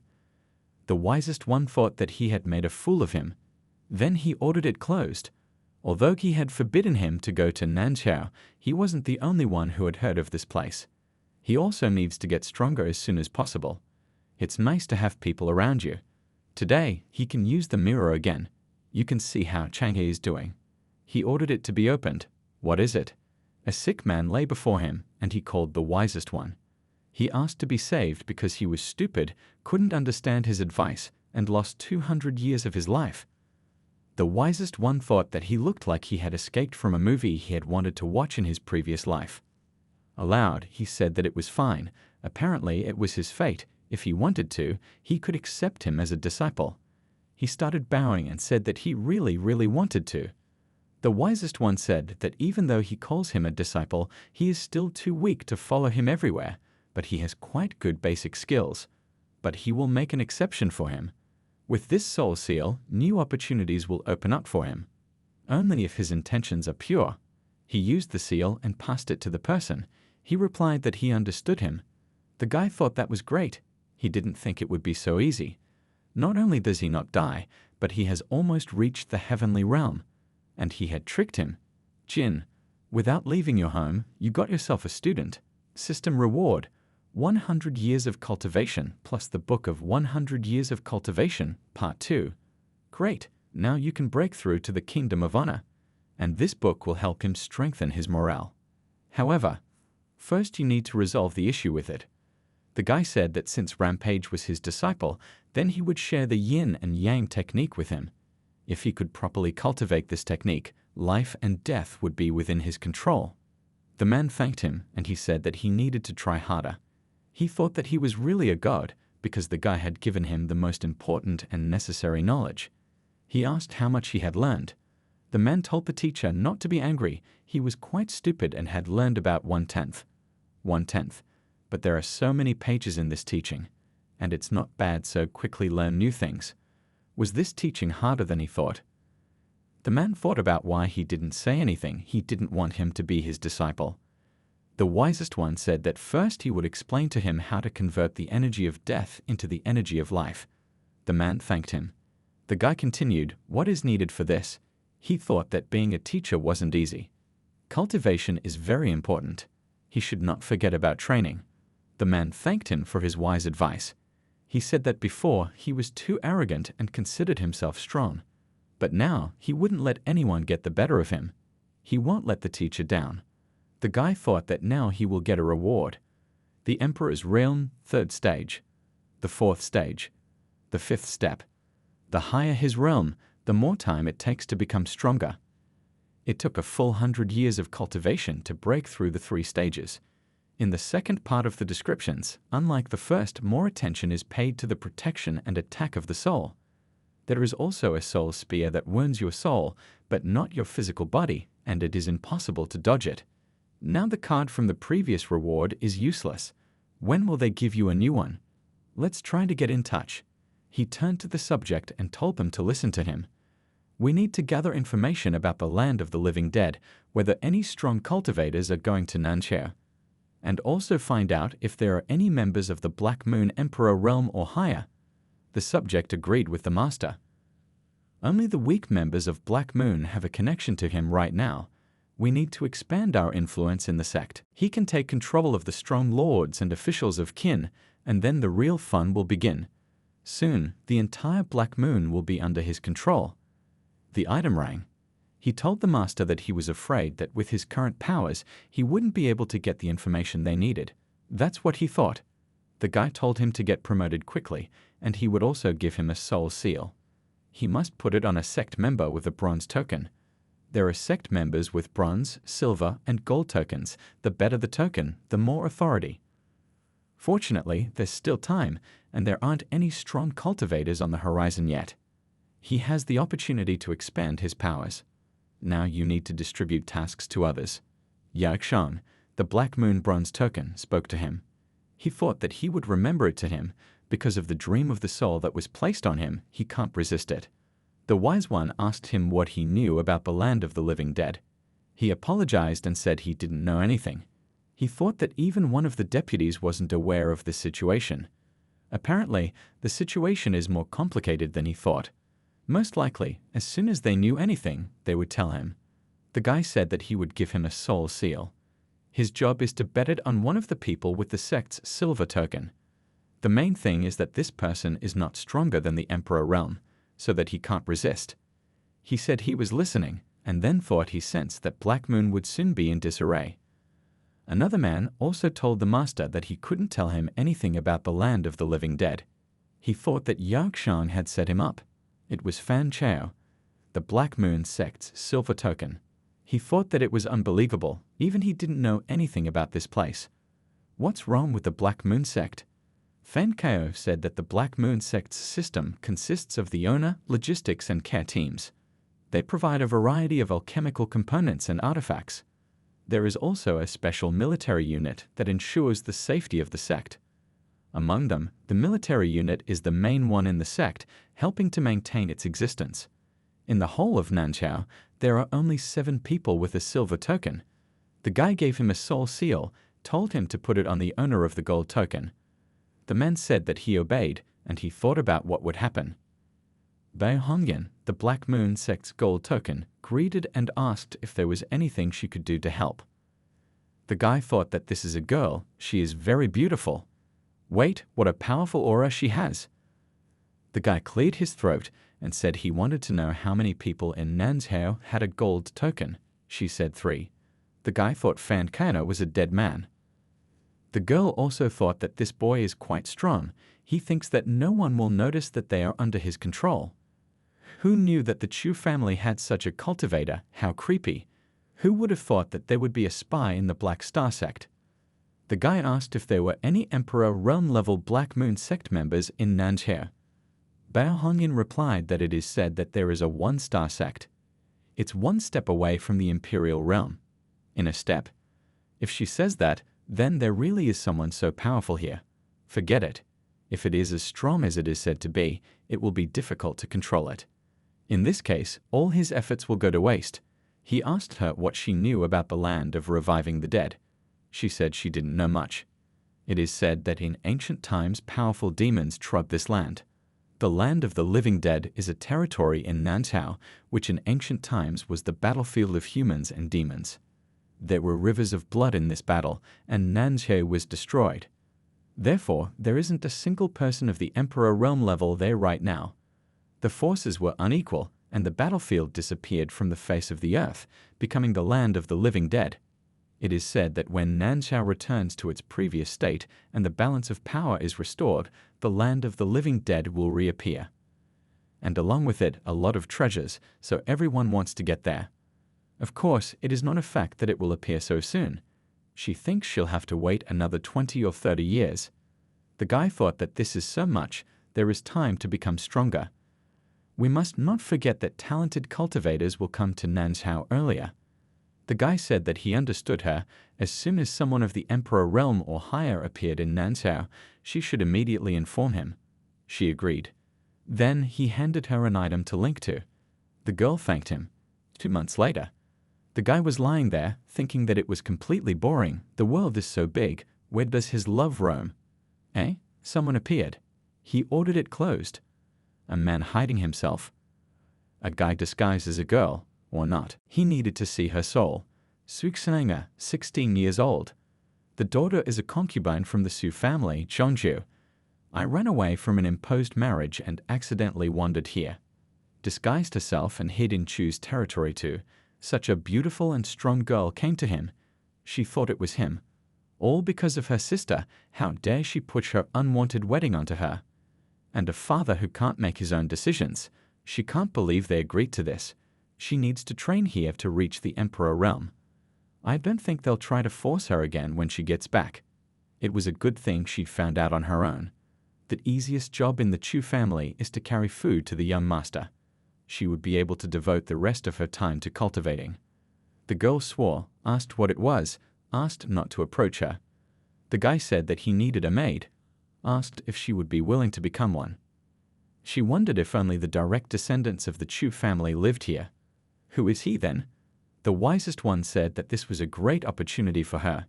She has the makings of great yin power to cultivate, but she uses the wrong techniques. Under his guidance, she would quickly reach the heavenly realm. She thought he was strong. But how did he know so much about her? Be his maid. What does this even mean? Refuse or not? And if she refused, would he use force? Does she have the makings of great yin power? The great power of yin is considered feminine in nature. It seems like he's really strong. Did she really have a chance? The guy said that she came here to start a new life, and she was lucky to meet him, right? Or did she think he was captivated by her beauty? He thought that she really was a beauty. The girl said no. He continued to ask, Does she think it's shameful for her, a girl from the Su family, to serve him? Su Xianga replied that no, not at all. Then she bowed. The guy said that's great. From now on, she should address him as her master. She agreed and thought he was very handsome. If he was her fiancé, would she run away? He told her to get up, and the girl agreed. She thought that she had come a few days ago, but she had already become someone's servant. At least he wasn't an old grandfather. How old is he? Maybe 25 years old? Ding. You were lucky. You didn't leave the house, and you got a maid. System reward. The Book of Secrets of the Great Power of Yin plus Expansion of the Secret Realm. And here's the reward. These scriptures will greatly help Su Xianga in her cultivation, and she will be able to maximize her potential. He asked her to come over, and the girl said that she was listening. She's finished. It's all over. What will happen now? He can do anything. The guy said that since she was now serving him, today he would share the techniques with her. He touched her forehead. The third stage of the true realm. What are these techniques? She feels stronger. So the kingdom of heaven is really just around the corner. She thanked the master. The guy said it was great, she should train hard because she would be doing some minor homework. First, she had to help him sort it all out. The girl wondered what kind of small chores it was, not for something else. Although the gentleman is so handsome, she, in principle, does not mind. The guy said that later he would teach her breathing techniques, so it will be easier to get to the kingdom of honor. She is a great fit. She has a cute face, has abilities, and is ready to run small errands. Then you can pass on all the worries about the black moon to her. However, it is still too weak. Well, nothing. With her innate talents and yin power writings, she would rise higher very soon. The girl asked if this was information about the black moon. Is he one of the high ones in black moon? The guy said no, he was just trying to join the ranks of the sect. She asked the master if the Su family had assigned Black Moon to track him down. He told her not to worry. As long as she was here, no one would find her or find out anything about her. As long as she helps him, he doesn't have to worry. He continued to tell her to stay in those clothes. It looks cute. The girl thought that now she was obliged to follow all his orders. Su Xianga saw the girl and asked the master who she was. The guy said that she was one of the gold token holders in the Black Moon sect. The girl shouted that it was a gold token, she shouldn't see it, and then spilled all the tea. The wisest one asked her what she was doing. Why worry so much? He gave her the communication item and told her that she was now responsible for communicating with her. She must listen to her information and pass on the most important things to him. Exactly. It is quite suitable. Sooner or later, he would take control of the entire Black Moon sect. And she, receiving reports from her, will be able to track the actions of her family. They are both in an advantageous position, aren't they? The girl replied that it was so and thanked the gentleman. 2 years later. Time flies so fast. 2 years. 2 years since my sister started practicing. He sorted through the pills. And the quality is not bad. Much better than the Tianding Mountain pills. Who knew this girl would be so capable? She went over and told the master that there seemed to be something going on with the Qin family. The guy asked what had happened. This is definitely related to Qin Qian. The head of the Qin family has abdicated. Rumor has it that he was forced to do so. The new chapter has not yet been determined. Is everything correct? Did he miss anything? The girl said that's right. The Black Moon sect is still investigating the details, but for now, the Chu, Jiao, and He families are not aware of the situation. Things are about to change in Qin. Most likely, this will affect the whole of Nanxia. Apparently, the fox demon will be reborn soon. But will it remain in human form? Qin Qian said that from today on, she would be the head of Qin, the emperor, and asked who was for and who was against. The land of the living dead will reveal itself to the world. It is a great opportunity for the Qin to increase their influence. As long as they are on its side, they will be able to advance in their service, and they will also be in good standing with all of Qin. Is everyone silent? Since everyone supports her, then from now on, the last word of the Qin family is hers, and the head of Qin is also hers. And now they must listen to her, build an altar, and donate a drop of their blood to it. Everyone donated a drop at a time. She lifted the blood into the air and aimed it at the pillar. Everything was lit up. Suddenly, A huge shadow appeared. Qian said that she was greeting the ancestor. He said that she had finally come to him. The crowd asked if the ancestors really existed. According to legends, their power is similar to the power of the sky. The girl said that the Qin family is in decline, and she is afraid that she alone will not be able to cope with the revival of the state from the ashes. He patted her on the head, said so be it, and then everything was lit up again. The shadow disappeared. The girl ordered everyone to stand up. Everyone was looking at her in surprise. Qin Qian said that she had just received the legacy of her ancestors to restore Qin to its former greatness, so they should also work hard. She will teach Mother everything, and she will already pass on the techniques to them. By the way, although the Chu, Daquan, Jia, and Su families used to be Qin's vassals, now Qin will not rule over them. Mother told Qian that she was afraid that they would not be allowed to restore their power. They simply won't have a choice when she awakens her full power. 2 hours later, the girl was coming down the stairs. Then she began to meditate. Everything lit up. She thought that the balance of Nanche was broken. There was only one way to break through to the Emperor realm. Rely on the powers of the fox demon. He was thinking about what the Qin family was up to. Daquan won't allow it. They are among the strongest in Nanchao. Simply put, if the families unite, they will definitely be a serious opponent. But Qin is so openly challenging. A spectacular show is planned. Ding! Thanks to your wise guidance, maidservant Su has broken through to the realm of harmony. System reward: 10 years of cultivation. Oh my God! And he thought that he would have to spend a lot of time on his own. Wait, he taught Chang the technique and received cultivation as a reward. The maidservant broke through to the realm of harmony, and the reward was also cultivation. Then reaching the disciples is the shortest path of one's own cultivation. A maidservant spoke to him. He said that she had done a great job. Today was a beautiful day because she had reached the realm of harmony. However, she must remember that there is still a long and thorny road ahead. She wondered how he knew if he was that strong. Head Quan mocked the man. She asked him what it was, if he was giving up already, or if there was someone else here who wanted to fight her. It was the head of Daquan. The guy said there were a lot of people here today. She turned to the evil lord, asked if he was here to rot while he could. The enemy of her enemy was her friend. Today they would destroy them together. He said he was afraid to disappoint her, but she was talking about him, the evil lord, and there was nothing like a big catch for him. She said that the answer was wrong, and the man added that it was not for her to judge his answers. He tried to grab her, but she blocked his attack. Then the girl said that everyone should listen to her. Now Qin breaks off agreements with other families. From now on they are not a single state. Today she, Qin Qian, proclaims herself the empress. The guy asked what she said. Did Qin Qian really proclaim herself the empress? The maid replied that it was. Moreover, she had recalled all the Qin officials and masters from all 3 families.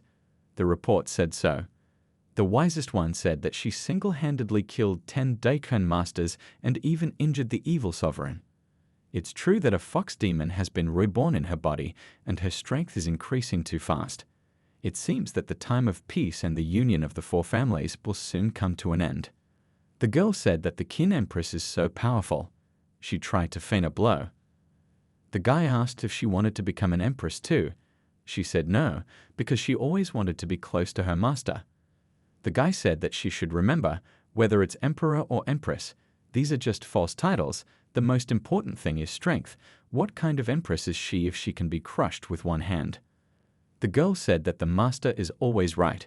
He added that this time, however, Qin Qian is really right. Suddenly someone came. He saw Qin Qian and asked why she had come here. The girl told Chu Xuan that she had become the great empress of Qin today, so she wanted to marry him.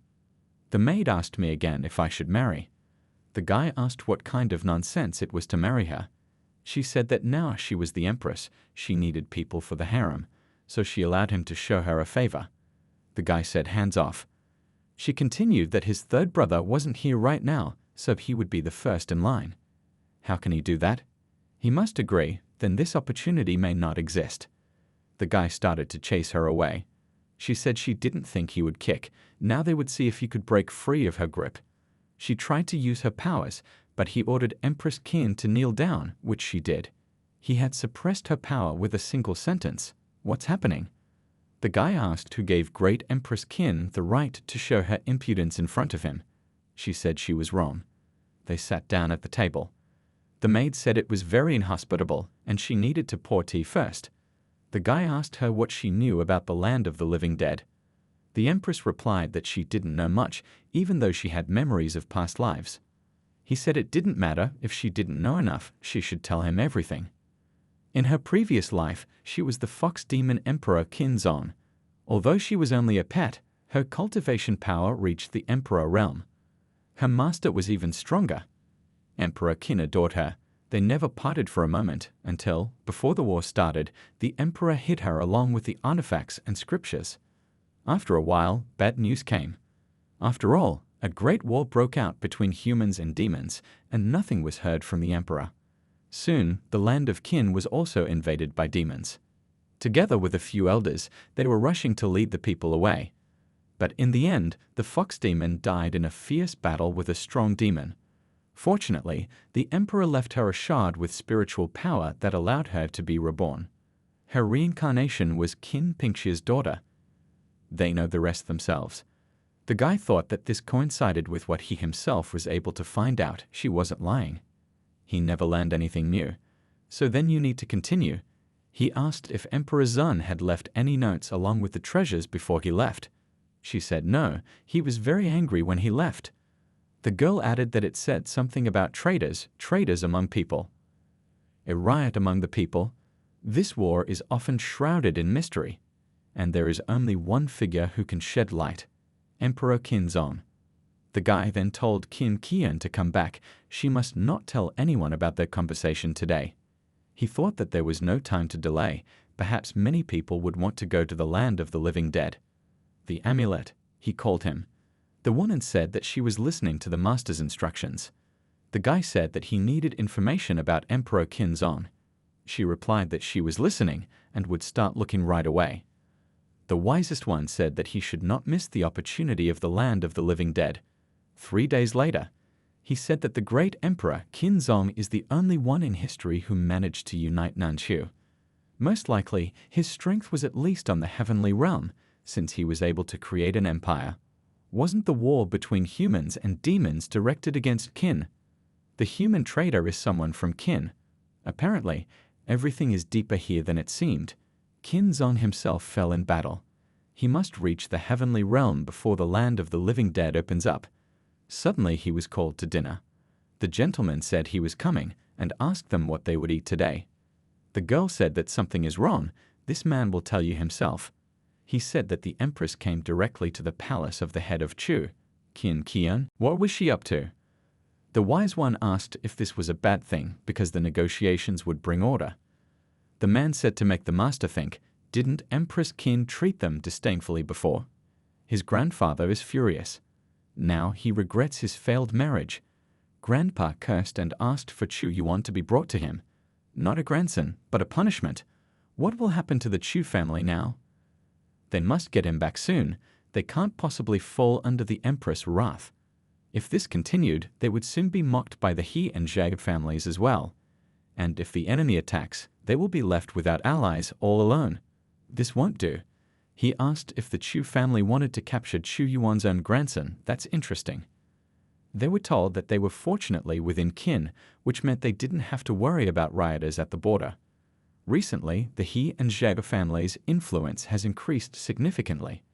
Suddenly, a messenger came and delivered a message from the Qin family.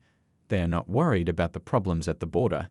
The Chu family will kindly take care of it themselves. What? Apparently, the Empress is still angry at the Chu family for not getting married. It's like a slap in the face. The guy said that apparently the old man was more angry than usual today. And now he's reading today's report. Come on, that's interesting. In the current situation, the situation in Qin is uneasy, with many rioting at the border.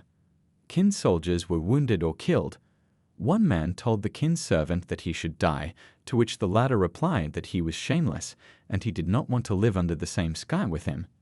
However, the disturbance didn't last long, and soon most of the rioters were killed by the 9 Sword Mountain Masters. Someone said they should stop immediately. He has the true kingdom. He's from Daquan. This is Hong Fei, one of the elders of the Nine Swords Mountain. We need to get out of here. Now that Qin Kang had practically reached the Emperor realm, if it wasn't for the deep past of the families and sects, she would have been overthrown long ago. There is also a strong true realm master Hong Fei, namely Qin Qian's father. However, at Hong Fei's age, Qin Pingxi's father was already rich and powerful. Is this the true power of love? As if the whole situation around Qin Qian was set up, did it have anything to do with the great Emperor Qinzong? Besides, the Nine Swords Mountain had been on this land since before the Great Demon War, were the people of this mountain Qinzong's companions. With each report, everything becomes more mysterious and interesting. When he gets stronger, we need Du Yuan and Chang'e to come to Nanshu. No matter how muddy the situation in Nanshu is, you need to act carefully and prudently. Everyone should watch him take the game into his own hands while staying at home, and then get a system reward for it. By the way, it's time to explore the hidden space under the family's estate. As he had guessed, most of the legacy of the two Zhao and He families is here. Some of them are stronger than the third stage of the Harmony realm, and some are about to reach the true realm. According to the scriptures, the Chu family estate is part of the historical heritage. Originally, the Chu family settled there because it was an ancient, powerful place. But for now, he won't think about it. They would wait for Chu Yun to build up her strength and reveal the secrets for him by herself. Someone asked the lady if it was possible to report, and she said that he should speak. The servant continued that there were always secret attacks by cults on the border, but now the situation is gradually getting better. The Empress asked him to get to the point and ask how the situation on the battlefield was. Qin Pingxian said that after a head-on battle, they had won a complete victory. The cults were unable to organize a large-scale attack, and now they were in a lull. She told him to order these pitiful bugs to pay attention not only to cults, but also to the preservation of Qin's wealth. They agreed with her. She thought that her strength was growing too fast, so she should attack with all her might as soon as she got the chance. And all the weak ones must die. The servant continued that he should also inform about the Chu family. Since his family member is related to Chu, he is afraid that in the current time, the Empress said that she understood him. From now on, he should not mention the Chu family and should maintain the status of neutrality. Let Chu take care of her own affairs. And don't let him bother the Chu family. The man said that it would be as she said, and he would go. He was thinking that judging by the lady's indifference towards the Chu family, her attitude towards her was very different. She's still angry about the broken engagement. Now, no one dares to disobey her will. Anyone who does not agree will either lose their head or become crippled. They have done everything they can, so they can only wish the Chu family good luck. The Empress said that he didn't know anything about the situation in Chu. Everything is not as it seems. The Empress said that everyone in her great Qin Empire had to follow the rules, and she asked General Lai if he understood what she was talking about. The man said that he didn't mean anything bad by it, just that. She replied that he should shut up and look at this scroll, which confirms that he secretly collaborated with the enemy. Then she ordered the guards to take him away, because he was sentenced to death. The general begged the lady for mercy as he was led out. The Empress said that this was the heyday of the Qin Empire, no matter who they were in the past, the sons of officials or nobles. She wouldn't spare the betrayal from anyone. Every single one of them swore their loyalty, but he, General Lai, had betrayed Qin. The guy told everyone to follow his orders. Today, they must practice the Chu family's divine fighting techniques, do 1,000 times, and also cultivate the Chu fighting technique 2,000 times. If he's too lazy, then he'll let him kneel for 3 months in the ancestral worship hall, so you need to blame yourself. The master was told not to worry, they would not let him down. The man asked the other if he had heard that Qin had attacked the Zhao and He families, but what about the Chu family that they work for? The other asked if the Chu family really decided to do nothing. If so, they had no future with him. It would be better if they cleaned Zhao or He's house. They decided to go out and quit together. How dare they treat his Chu family like this? He thought that as long as the old man didn't come here to pester him about anything, he could go about his own business. First, you can look in the mirror to see what's going on. He told the other person to eat more and improve his skills. He agreed with the wisest one. To the other, he said that he should not do this, it was better to do it differently. He said, "So that's it, then he'll do this and that, now he understands." The guy said that these guys will soon reach the Emperor's realm as well. He's been here for almost 3 years, and there's no way he's met any worthy disciple right here. He heard someone say that he was a loser. A slacker, a loser, he's a total disappointment to everyone. How could a pitiful person like him be worthy of a beautiful girl like her? He's hopeless, the most hopeless person in the whole wide world. The guy thought that this is a real success, a loser from which you can make something worthwhile. The maidservant asked where this strange boy came from, and then asked the master to let her see him. He asked if his brother had any alcohol, so he's also a drunk. The guy told the maid that it was nothing, she should go cultivate her powers. She thought that Mr. Ney had kicked Friday out of the door, was he worth it? But she doesn't see anything special in it. He said he didn't have a penny in his pocket, suggested that he could trade his sword for a drink. The wisest one said that with his Chuan realm sword, the exchange would be disadvantageous for him. He replied that he was a failure. What else to take from him? He didn't need this sword at all. Does he know who the most hopeless person is? Of course he is. He should take a look at it. The guy said that if he said that, then I guess he really wasn't good for anything. He's not just a loser, he's a loser who's been dumped by a girl. He saw the girl tell him that he was worthless, he shouldn't touch her. He even knows that his first love left him. The unknown man told him that he was pathetic, and the girl added that the cute one should not hit him, his hands would hurt. Moreover, the new lover of his first love beat him up right in front of her, making him cry like a toddler.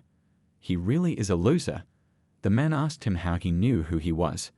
The guy said that he is a guiding star for those who are lost, the main savior of everyone and everyone.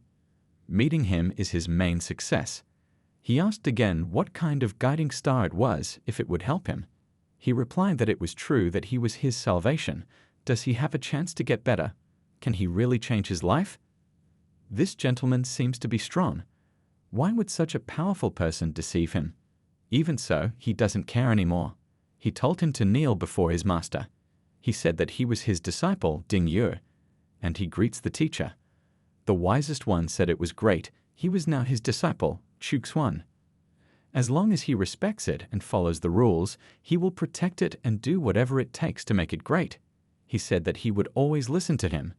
Ding Yu, kicked out of the 9-Blade Mountain Warriors, has a talent for martial arts and cultivation. Meridians are weak. Cultivation speed is very slow. Considers himself a failure. Abandoned his first love. Ding. From the comfort of your home, you finally got yourself a budding student from Nanzhao. System reward. Sky Sword Art. And here's the reward. Ding Yu asked the master if he really could make him stronger. The guy told him not to doubt him. Chu Xuan said that the savior literally fell on him from the sky, and he still doubts. Even though he thinks he's worthless, he can make a nugget out of him. The guy asked if it would be better to die if he was a loser. Chu Xuan said that he shouldn't talk nonsense, it was better to concentrate on cultivating. He agreed with the teacher. The guy tells Ding Yu that today is the day of the dawn of his power. He must open his soul to it. Chu Xuan used his powers. He felt that Onyx had entered the first stage of the spirit realm, and now he understood techniques that he hadn't known about before, and sword skills would now easily succumb to him. The teacher is unrealistically cool. He told Ding Yu that he had passed down some sword techniques to him, now he should practice them. The maid said it was still the same guy, but now his aura was stronger. She had never heard of such power, so what kind of realm does Master have? Jin. Under your guidance, disciple Ding Yu is improving rapidly and has already broken through to the spirit realm. System reward. 100-year cultivation. Just in time, now he would finally be able to break through to the realm of honor. Kingdom of honor, go. After reaching the realm of honor, his inner world finally took shape. When someone of the Emperor realm meets an opponent of the weaker realm, they can trample on the rascal in the blink of an eye. But the power of the Kingdom of Honor allows you to change the physical structure of the world around you. Therefore, the Honor realm is above the Emperor, and it can trample all the lower realms with its might. Well, now we can see what his powers are now. He took off. His current strength is astounding, and his soul can easily move within a 50 li radius without anyone being able to detect him. He is now the strongest in Nanshu and can change the world as he pleases. This means that his inner vision and inner world surpasses everyone in the area. The realm of honor is not invincible, but below the 6th stage, no one is afraid of it. Powerful techniques, a strong soul, various sutras are all gathered in him. He is worthy of keeping Nanshu under his control. Jin, without leaving your home, you have reached the kingdom of honor. System reward, Saint's Halo, God's Regret Sutra. And here's the reward, a Saint's Halo. The Saint's Halo allows people to cultivate and increase their strength. What is needed, he will help his students become stronger. Now it's worth taking a look at the God's Regret Sutra as well. He hopes it's something worthwhile. The God's Regret Sutra is a powerful technique that can increase one's strength and endow the wearer with techniques. If it's a system reward, then it's a good thing. Get a system reward. Wow, this sutra is so powerful. He's thrilled. It's a good thing that no one feels its power, otherwise everyone would be terrified. With such skills, he can handle any enemy. If he combined the God's Regret Sutra with others, it would become a doomsday weapon. He needs an old man to try everything. He asked Ren how he was. He replied that under the guidance of the teacher, he was able to strengthen his body and he was about to get out of here. He thought, so this is how he looks, how powerful, he obeys the right master. Chuxuan told the disciple that he could see how he had progressed, asked if there was anything else. He said he still didn't understand a lot of things. Then he just needs to put on his Saint Halo. Chuxuan told him not to be upset, he would close his knowledge gaps. He thanked him. The teacher is really a genius. Compared to him, he is as stupid as a tree and is no good for anything. It is only thanks to the teacher that he will not die prematurely in a cave. Chuxuan told him not to despair. If he worked harder now, he would be happier in the future. He needs to listen more carefully. To become stronger, you need to open your mind and return to the roots. He told the teacher that he couldn't, he would cry. What a wonderful day. He gets everything he wants in the blink of an eye. He needs a couple more students to help him grow stronger with them. However, they are not vegetables. They will not grow out of nowhere. They also need to be found. Although you can use his wonderful all-seeing mirror to wander here and there and look for people. Chuxuan looked in the mirror. Someone said that he should stand still. Now he can't escape. The guy replied that he said there was a misunderstanding. He had nothing to do with Xiao Liang's escape. Xiao Liang. Isn't that the abandoned son of the Tise family? Du Yuan doesn't know how to lie, which means that he accidentally became involved in this incident. But look at how excited he is. Apparently Du Yuan is really in trouble. They asked him how dare he pry into the Xiao family's affairs. If this is really a misunderstanding, they will first arrest him and release him only after an investigation. Do they take him for a fool? If he went with them, he would definitely die. Fighting them is definitely not the best option. It's better to find a way to get out of here. But Du Yuan's strength is higher than the two of them. How did he even run into an enemy? Here's the thing, their weapons are much stronger. The guy said that he knows that the Xiao family is the main one in Sizhou, so there's no need to be so angry. They replied that they did, but they didn't want a pathetic cultivator like him to cause them any trouble. What a smart person, but Xiao Liang's escape is definitely related to him. He must die. Time to act. Chuxuan told disciple Du that he had to be careful. They wondered what kind of giant he was, what kind of power, who was even capable of such a thing. Du realized it was his teacher. He told the wisest one that he was in danger and asked if he would lend him a helping hand. Chuxuan asked if it was true because they were two bugs. They said they were finished because he knew this strong man and they were bugs. Bugs? But if he can't defeat these bugs, then the guy asked why these two bugs are dangerous to Du Yuan. They told the wisest one that they were wrong. They didn't wish Du Yuan any harm. He asked if it was true, to which he was told that it was true, just like they would never lie to him. Chuxuan said that he hoped they were telling him the truth. He asked Du Yuan if their words were true. The guy answered the wisest one that apparently, the truth is misunderstanding. Du Yuan acts cautiously. He is afraid of revenge from the Xiao family. If they let him go, they will tell the Xiao family about him later, so everything is going according to plan. He said that he thought it would be a waste of his strength to crush two bugs.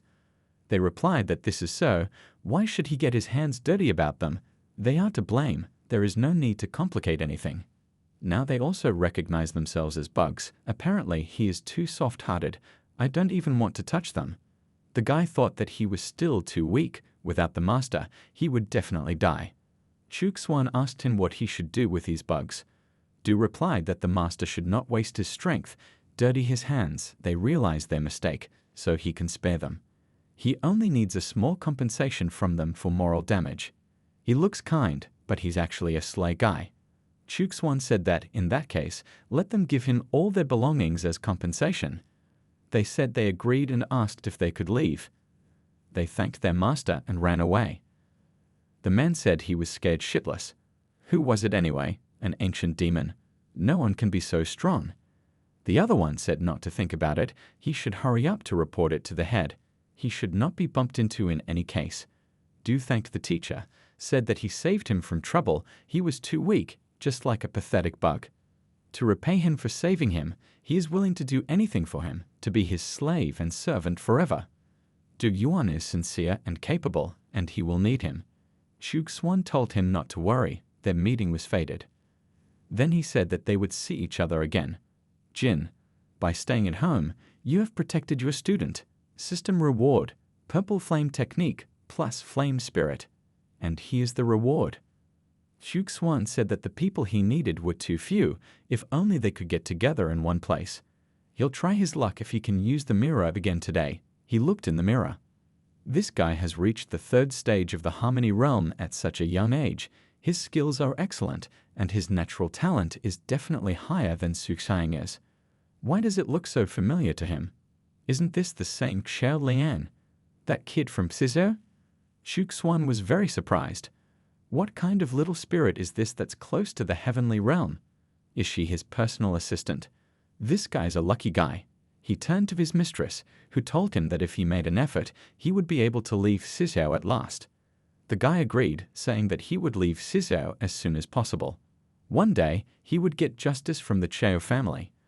The lady said that he must cultivate his might, reach the heavenly realm. The Chao family would have no choice but to respect him. The guy told Master not to worry. In 1,000 years, he would be able to reach the heavenly realm and help her change her body. In 1,000 years? He's gone mad. Even with his skills, it's impossible. She asked how he would manage in just 1,000 years. 100 years for the Emperor realm, 1,000 years for the Honor realm, and 10,000 for the heavenly realm. This is the minimum order of things. Many arrogant brats are stuck in front of the heavenly realm for tens of thousands of years because of their ambition. Although if his talent is not great, then even 10,000 years will not be enough for him. The guy asked if it was true that the heavenly realm was so difficult to reach. She said that, however, do not be upset. With his help and hard work, he will definitely cope. In her lifetime, there was once a master who reached the heavenly realm in 10,000 years, becoming invincible. He's killed about 3 demons, but she's afraid he's already dead. The guy asked the master who the man was. She replied that this was, of course, the greatest Ren Chang, whose fame spread to all continents. Old man Chang. So this girl is the same generation as him. She praises Chang He so much, and he doesn't say a word. The man sneezed and asked who remembered him. In China, it is believed that if a person starts to sneeze convulsively, it means that someone remembers him. The guy told the lady that he would definitely become like Ren Chang, become famous all over the world. Chuxuan said that this kid was so naive. Would Chang'e be his role model if he knew that Chang'e now thinks of himself as worthless trash? The man asked who it was. He was tired of sneezing. I need to talk some sense into him, help the boy. He has no idea how the world works. Should I use a mirror tomorrow? Anyway, it doesn't matter now. She said that she, as his master, believed in him. He should leave Sizhou as soon as possible and go to Nantao, where there are few worthy cultivators. Besides, the land of the living dead is about to open, so all the masters will want to go there. The Chen family definitely won't be able to find him. He agreed with the lady. Chuxuan suddenly appeared. Are they Shao family soldiers? The girl said that his energy is too powerful. Is it someone from the ancient ancestors of the Chao family? The guy said that it can't be like this. There's no point for the Shao family's ancestors to chase after him. He's their talented grandson. Which Shao ancestor was so strong anyway? Who is this guy? Xuan laughed, thinking that he was cheating again, just like when he tricked an old man stronger than him. The man said he couldn't sneeze anymore. Xuan said that they shouldn't panic. He was only a deity. If they weren't villains, then they had nothing to fear. She wondered what kind of deity this was, if this unknown person was so powerful that he could move between worlds. She said that Liu Pio welcomed him and hoped they didn't disturb him. Xiao Liang said that he greeted the master with respect. Xuan replied, "What about them? He can see that they look tired. The guy is also injured. Their caution is appropriate." The girl said that she thanked him for his understanding, because he had never met such a powerful creature in his entire life. And she had never heard of him. Would he be so kind as to tell her what worlds they were exploring? Xuan said that they were too weak to understand his purpose. The heavens and worlds are all-encompassing. Perhaps they will tell him about their land. The girl replied that of course, as he would say, there are 5 lands that belong to humans. One is the land of demons, another is the land of monsters, and the land of mixed races. Only the land of demons remains unexplored. It is said that there is an ancient desert of a huge area. Many cultivators died at the border of that land. Even the great ones of the heavenly realm were unable to explore this place. After all, only a God-realm cultivator would be able to enter that place. But for some reason, even God-realm cultivators didn't leave the desolate land. A desolate land? It turns out that there is also such an ancient place. So this is where Ren Chang is locked up. Since this place is covered with a veil of secrecy, first you need to strengthen your skills and body, and only then go there. Xuan told the girl that he thought she understood that their meeting was fated, so she should let him give her some advice. Her world is just a drop of the sea in his universe. Those they call God-realm cultivators are none other than pathetic weaklings that he can crush with a single finger. She wondered if it was true that God's realms were so insignificant, if he could overcome them so easily. He wondered if it was true that their world was just a drop in the bucket. She kept thinking about how powerful his world was. How dare she even think about cultivating her power if it was worthless in his eyes? The guy thought that he thought Chang'e was his idol, but now that's not the case. He's just a grain of sand. Xuan thought that he had deceived Chang'e as well, and he had deceived them as well. They thanked the wisest one. Xuan had said that if they wanted to enter his world, they must first enter this desolate land of theirs. The girl thought that the desolate land was a direct route to the great universe, so that was why no one was rumored to have returned from it. The guy thought that it was necessary to reach the kingdom of God. She said she was thanking the wisest one for opening their eyes today. Xuan said that she was a very polite girl, even though she was weak, but she understood what it meant to respect others. She thought maybe he was trying to help her change her body. Xuan said that even though her body was weak, he wouldn't be able to deprive her of her abilities. She wondered what he was talking about, and then told the wisest one to forgive her for not being so bold, but she didn't quite understand him. He replied that it wasn't necessary. The most important thing was that she wanted to cultivate hers. Right now, she's just a soul torn from the flesh. The soul is not the most important thing on the path to becoming a force. If it uses its soul to cultivate, then it is imbued with energy, and it will gain power itself. The girl said that she understood the master, and then asked how she could strengthen her soul cultivation. Xuan replied that not everything is easy, but the awareness of power comes with time. After all, energy is everywhere, from flowers to minerals. He would help her, since fate had brought them together. Xiao Liang and Liu Pio want to go to Nanxiao, so it's time to set up the soul seal. He said that 1 drop would help restore the stability of her soul, but she shouldn't take too much at a time. She wouldn't be able to bear the burden. The girl thanked him, applied 1 drop, and a seal appeared on it.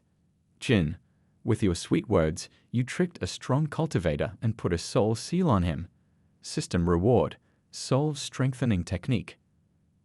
Xiao Liang told the master that he was indeed a peerless master, the most powerful in the entire land, respected by everyone in their land.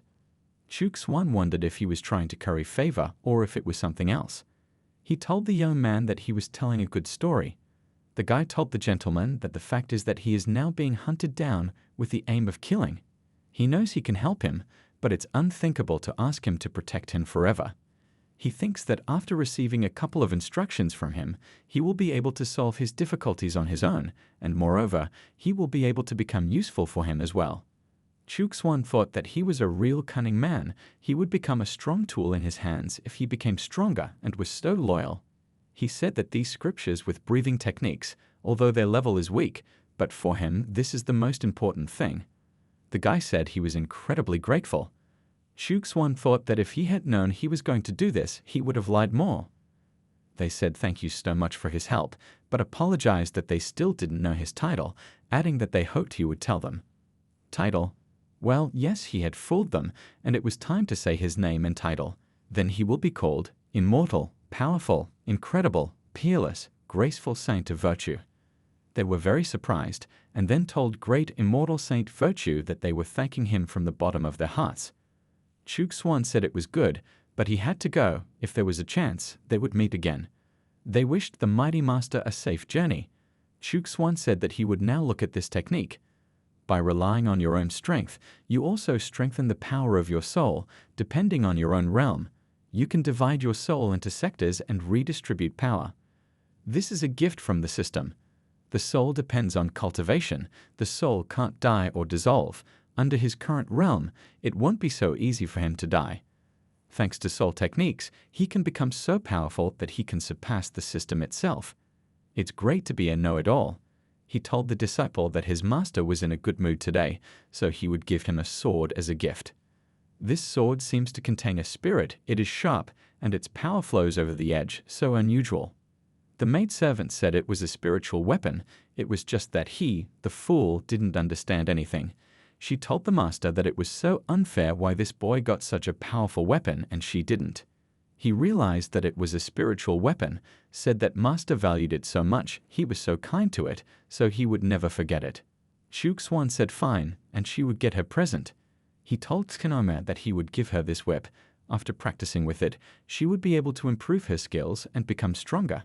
She agreed with the master. Chustan said that 3 years was about to pass, and it was about time to meet the head of the Black Moon. The next day, he said that he wanted to meet the head of the Black Moon sect. The girl told the gentleman that it was impossible to meet him so easily unless it was an urgent matter. Chuxuan told her to offer it to him in exchange for a meeting. She agreed with the master. Half an hour later, the servant told the master that apparently this person is really strong. He asked to give him this Emperor Realm pill to pay his respects. He wholeheartedly wishes to meet him. He thought it was a good thing he'd gotten rid of the stupid pill. It was almost out of date.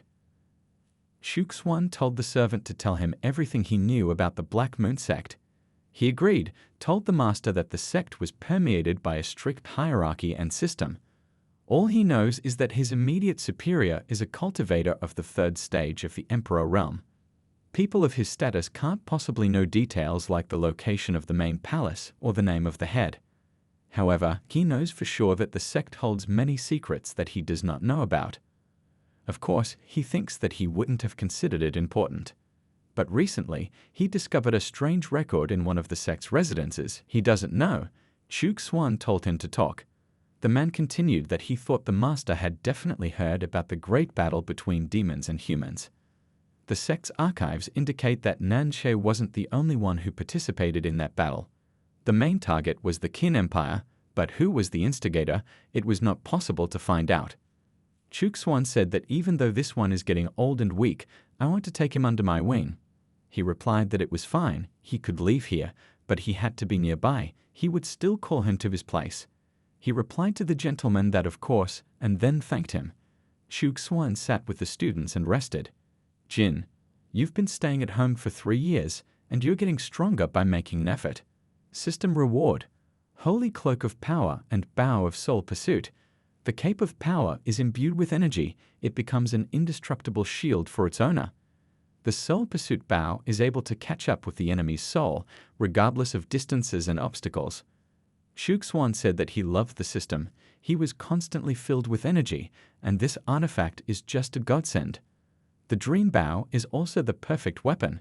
Now he can kill his enemies for thousands of line without moving.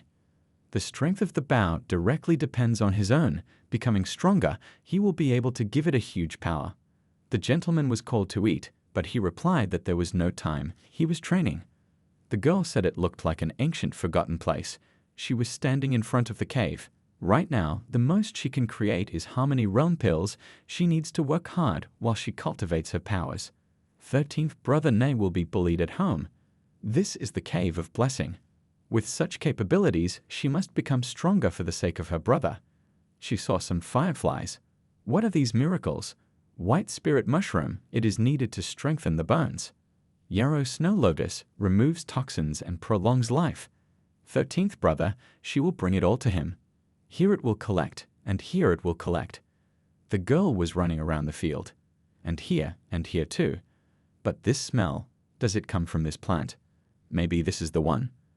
A legendary Xuan herb that improves a cultivator's innate abilities. She found it. This is a salvation for my brother. Suddenly, someone said that she was a naive girl. Didn't they tell her that stealing is bad? The girl asked where he even came from. This place can be found by anyone worthy, so why does he take the herbs for himself? The guy asked, and who told her this? His family's medicinal plants grow here, which meant she was his now. He ran to the girl. She screamed at him to take his hands away. The guy replied that the baby is not shy, so he is delighted. She started shouting that he was shameless, beating him. The guy fell. He said the devil was good, he'd get to her. The girl said that he was impudent and shameless. Suddenly, she saw someone very tall in front of her. The guy said it was great. He had to stop this beauty before she ran away. The girl said he had to get out of the way or he'd get hurt. The unknown man continued to stand there in silence. The girl continued that she had warned him. He touched it with his finger, and it was in the bubble, flying up. The guy asked where the beauty goes if she wants to run away. She was still in the bubble. The guy said that she should give him everything that she had collected. Then he, so be it, will be nice to her. Everyone wants to be near him. The girl replied that he should dream more, and then swore. He said that he wasn't lying. It couldn't be that she hadn't heard of him, the young master from Nine Swords Mountain. The girl replied that this was a lie. She did not believe him. The guy said that she can swear while she has the opportunity, only then she should not beg for mercy. Then he ordered her to be held. The girl screamed that if he dared to touch her, she would kill him on the spot. He could try to finish her off, but he would not get what he wanted. The guy said that her words inflame his interest all the more. He is already rushing. She flew up in a bubble, and the guy was slapped in the face. The masked man asked who he was, how he dared to enter his land, because the Mountain of Nine Swords is not a joke to him. The girl said that it was the masked master, and she was delighted. Last time, he was the one who helped her escape from a wild boar. He killed a boar, and Chu Yun thanked him for his help. He said that it was not worth thanking, it was his duty to protect Lady Chu Yun. The girl said that she once again thanks the mysterious stranger. The man replied that he was happy to help the lady. He told the lady that first she should let him solve her problems. The guy thought that one of his moves destroyed his technique. The girl said that she was fine, but she thought that the masked master was so strong, so who was he subordinate to? He asked the guy what other tricks he would perform, and the guy asked him how dare he, but the masked master interrupted him, saying that if they met again, he and his whole family would be punished and they should get out. The guy said that he hoped they wouldn't meet again, he would tell the master about him. The master ordered him to go away. The master was told to take a look at it, but Shuxuan replied that he would have to wait, he hadn't finished reading today's report yet. That's how my little sister's adventures were. Given the size of the Nine Swords Mountain, Shu Yun's identity would soon be revealed. He would see what they did. The disciple told the master that the more he cultivated strength, the more he wanted to prove himself. Shuxuan replied that the disciple shouldn't worry. He understands it, but he needs to get even stronger. The guy asked what more meant. Shuxuan continued that this was true, asking if he still thought about his unhappy love. Or else he was thinking of leaving his master. Did he ever think about the responsibility he bears for his swordsmanship? Shuxuan continued to ask if his disciple meant why there were so few sword masters in the world. Does he know why so many sword masters have wasted their lives? The guy asked if it was because they didn't have any abilities. He said no. Since ancient times, there are many talented cultivators in the world, and there are even stronger ones than him. but they all fail, and all because they don't understand the main thing. The true meaning of being a swordmaster. The student apologized to the master for his recklessness, said that he realized his mistake, and then asked to tell him about the true value. Chuk Swan told him to listen to him. This is a skill that can only be mastered by going through a path of unbearable suffering. Is he sure of this?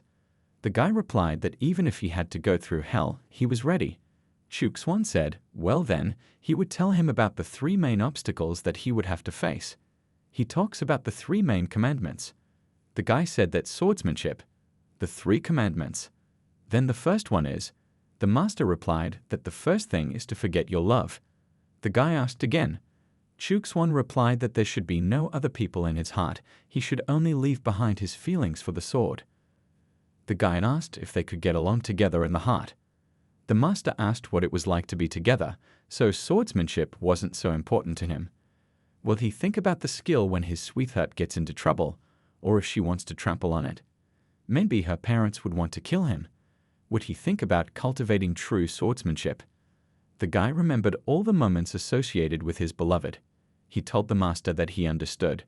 Chuk Swan said fine, then he would tell him about the second commandment. He should not be distracted by beautiful girls. He made 2 girls appear and asked him to take a look and tell them which one he noticed first. The guy said she was beautiful. Chuk Swan continued that if he had to fight her, but the beauty used her charm to cloud his mind, how would it end? Lose to her in the same second. The guy said that if he was a woman, he wouldn't have to think about it. Chuk Swan asked again, what is it? Aren't there any beautiful men? For example, he. The guy apologized, said that he did not think. Chuk Swan continued, saying that the last thing to remember was that it was because of this commandment that many people gave up and could not understand the existence of a master swordsman. He must follow this commandment, and there is no one in the world equal to him in power. He must remember that if there is no girl in his heart, then if he draws his sword, he will also kill God. The boy told the master that he hoped that the master would help him learn and honor these commandments, but he would definitely not be able to do it alone. His kindness will never be forgotten, as he will be able to learn true swordsmanship. Chuk Swan thought that he was so tired while messing with his brain that he finally forgot about his bad ex-lover. The disciple repeated that he should forget about love, forget his beloved, forget about love. He was asked if he could train in silence. Chuk Swan thought that he had already had 3 days of torment, and his head was already spinning. He would see how the old man was doing, at least change the situation. He asked Ren to report on his progress. The man replied that after his instructions, everything became much better. He thought that Master looked stronger, so did that mean that he didn't have a limit to his strength as well? Chuk Swan said that he should continue like this, not waste time in vain. The man agreed with him. Then he asked if it was true that there were people of the heavenly kingdom thousands of years old where he came from. He replied to the master that there are such people.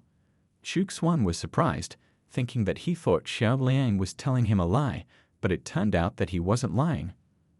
The man said that some cultivators are reborn using secret energy storage techniques, even though it is not easy for them to reach the heavenly realm even after 1,000 years. That's how it is.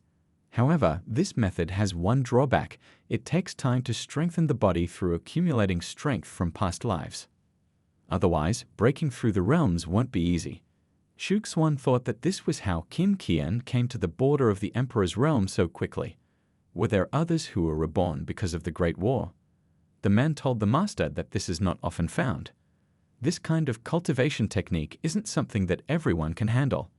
He had heard that the secret domain had a special cultivation environment, so this was the secret realm. The man thought that, as expected, what seemed to him the main mystery of his whole life, for him, an empty sound. Chuk Swan said that he still had things to do, he should remember to practice hard. The man agreed. Suddenly, the girl shouted to her 13th brother that she was back.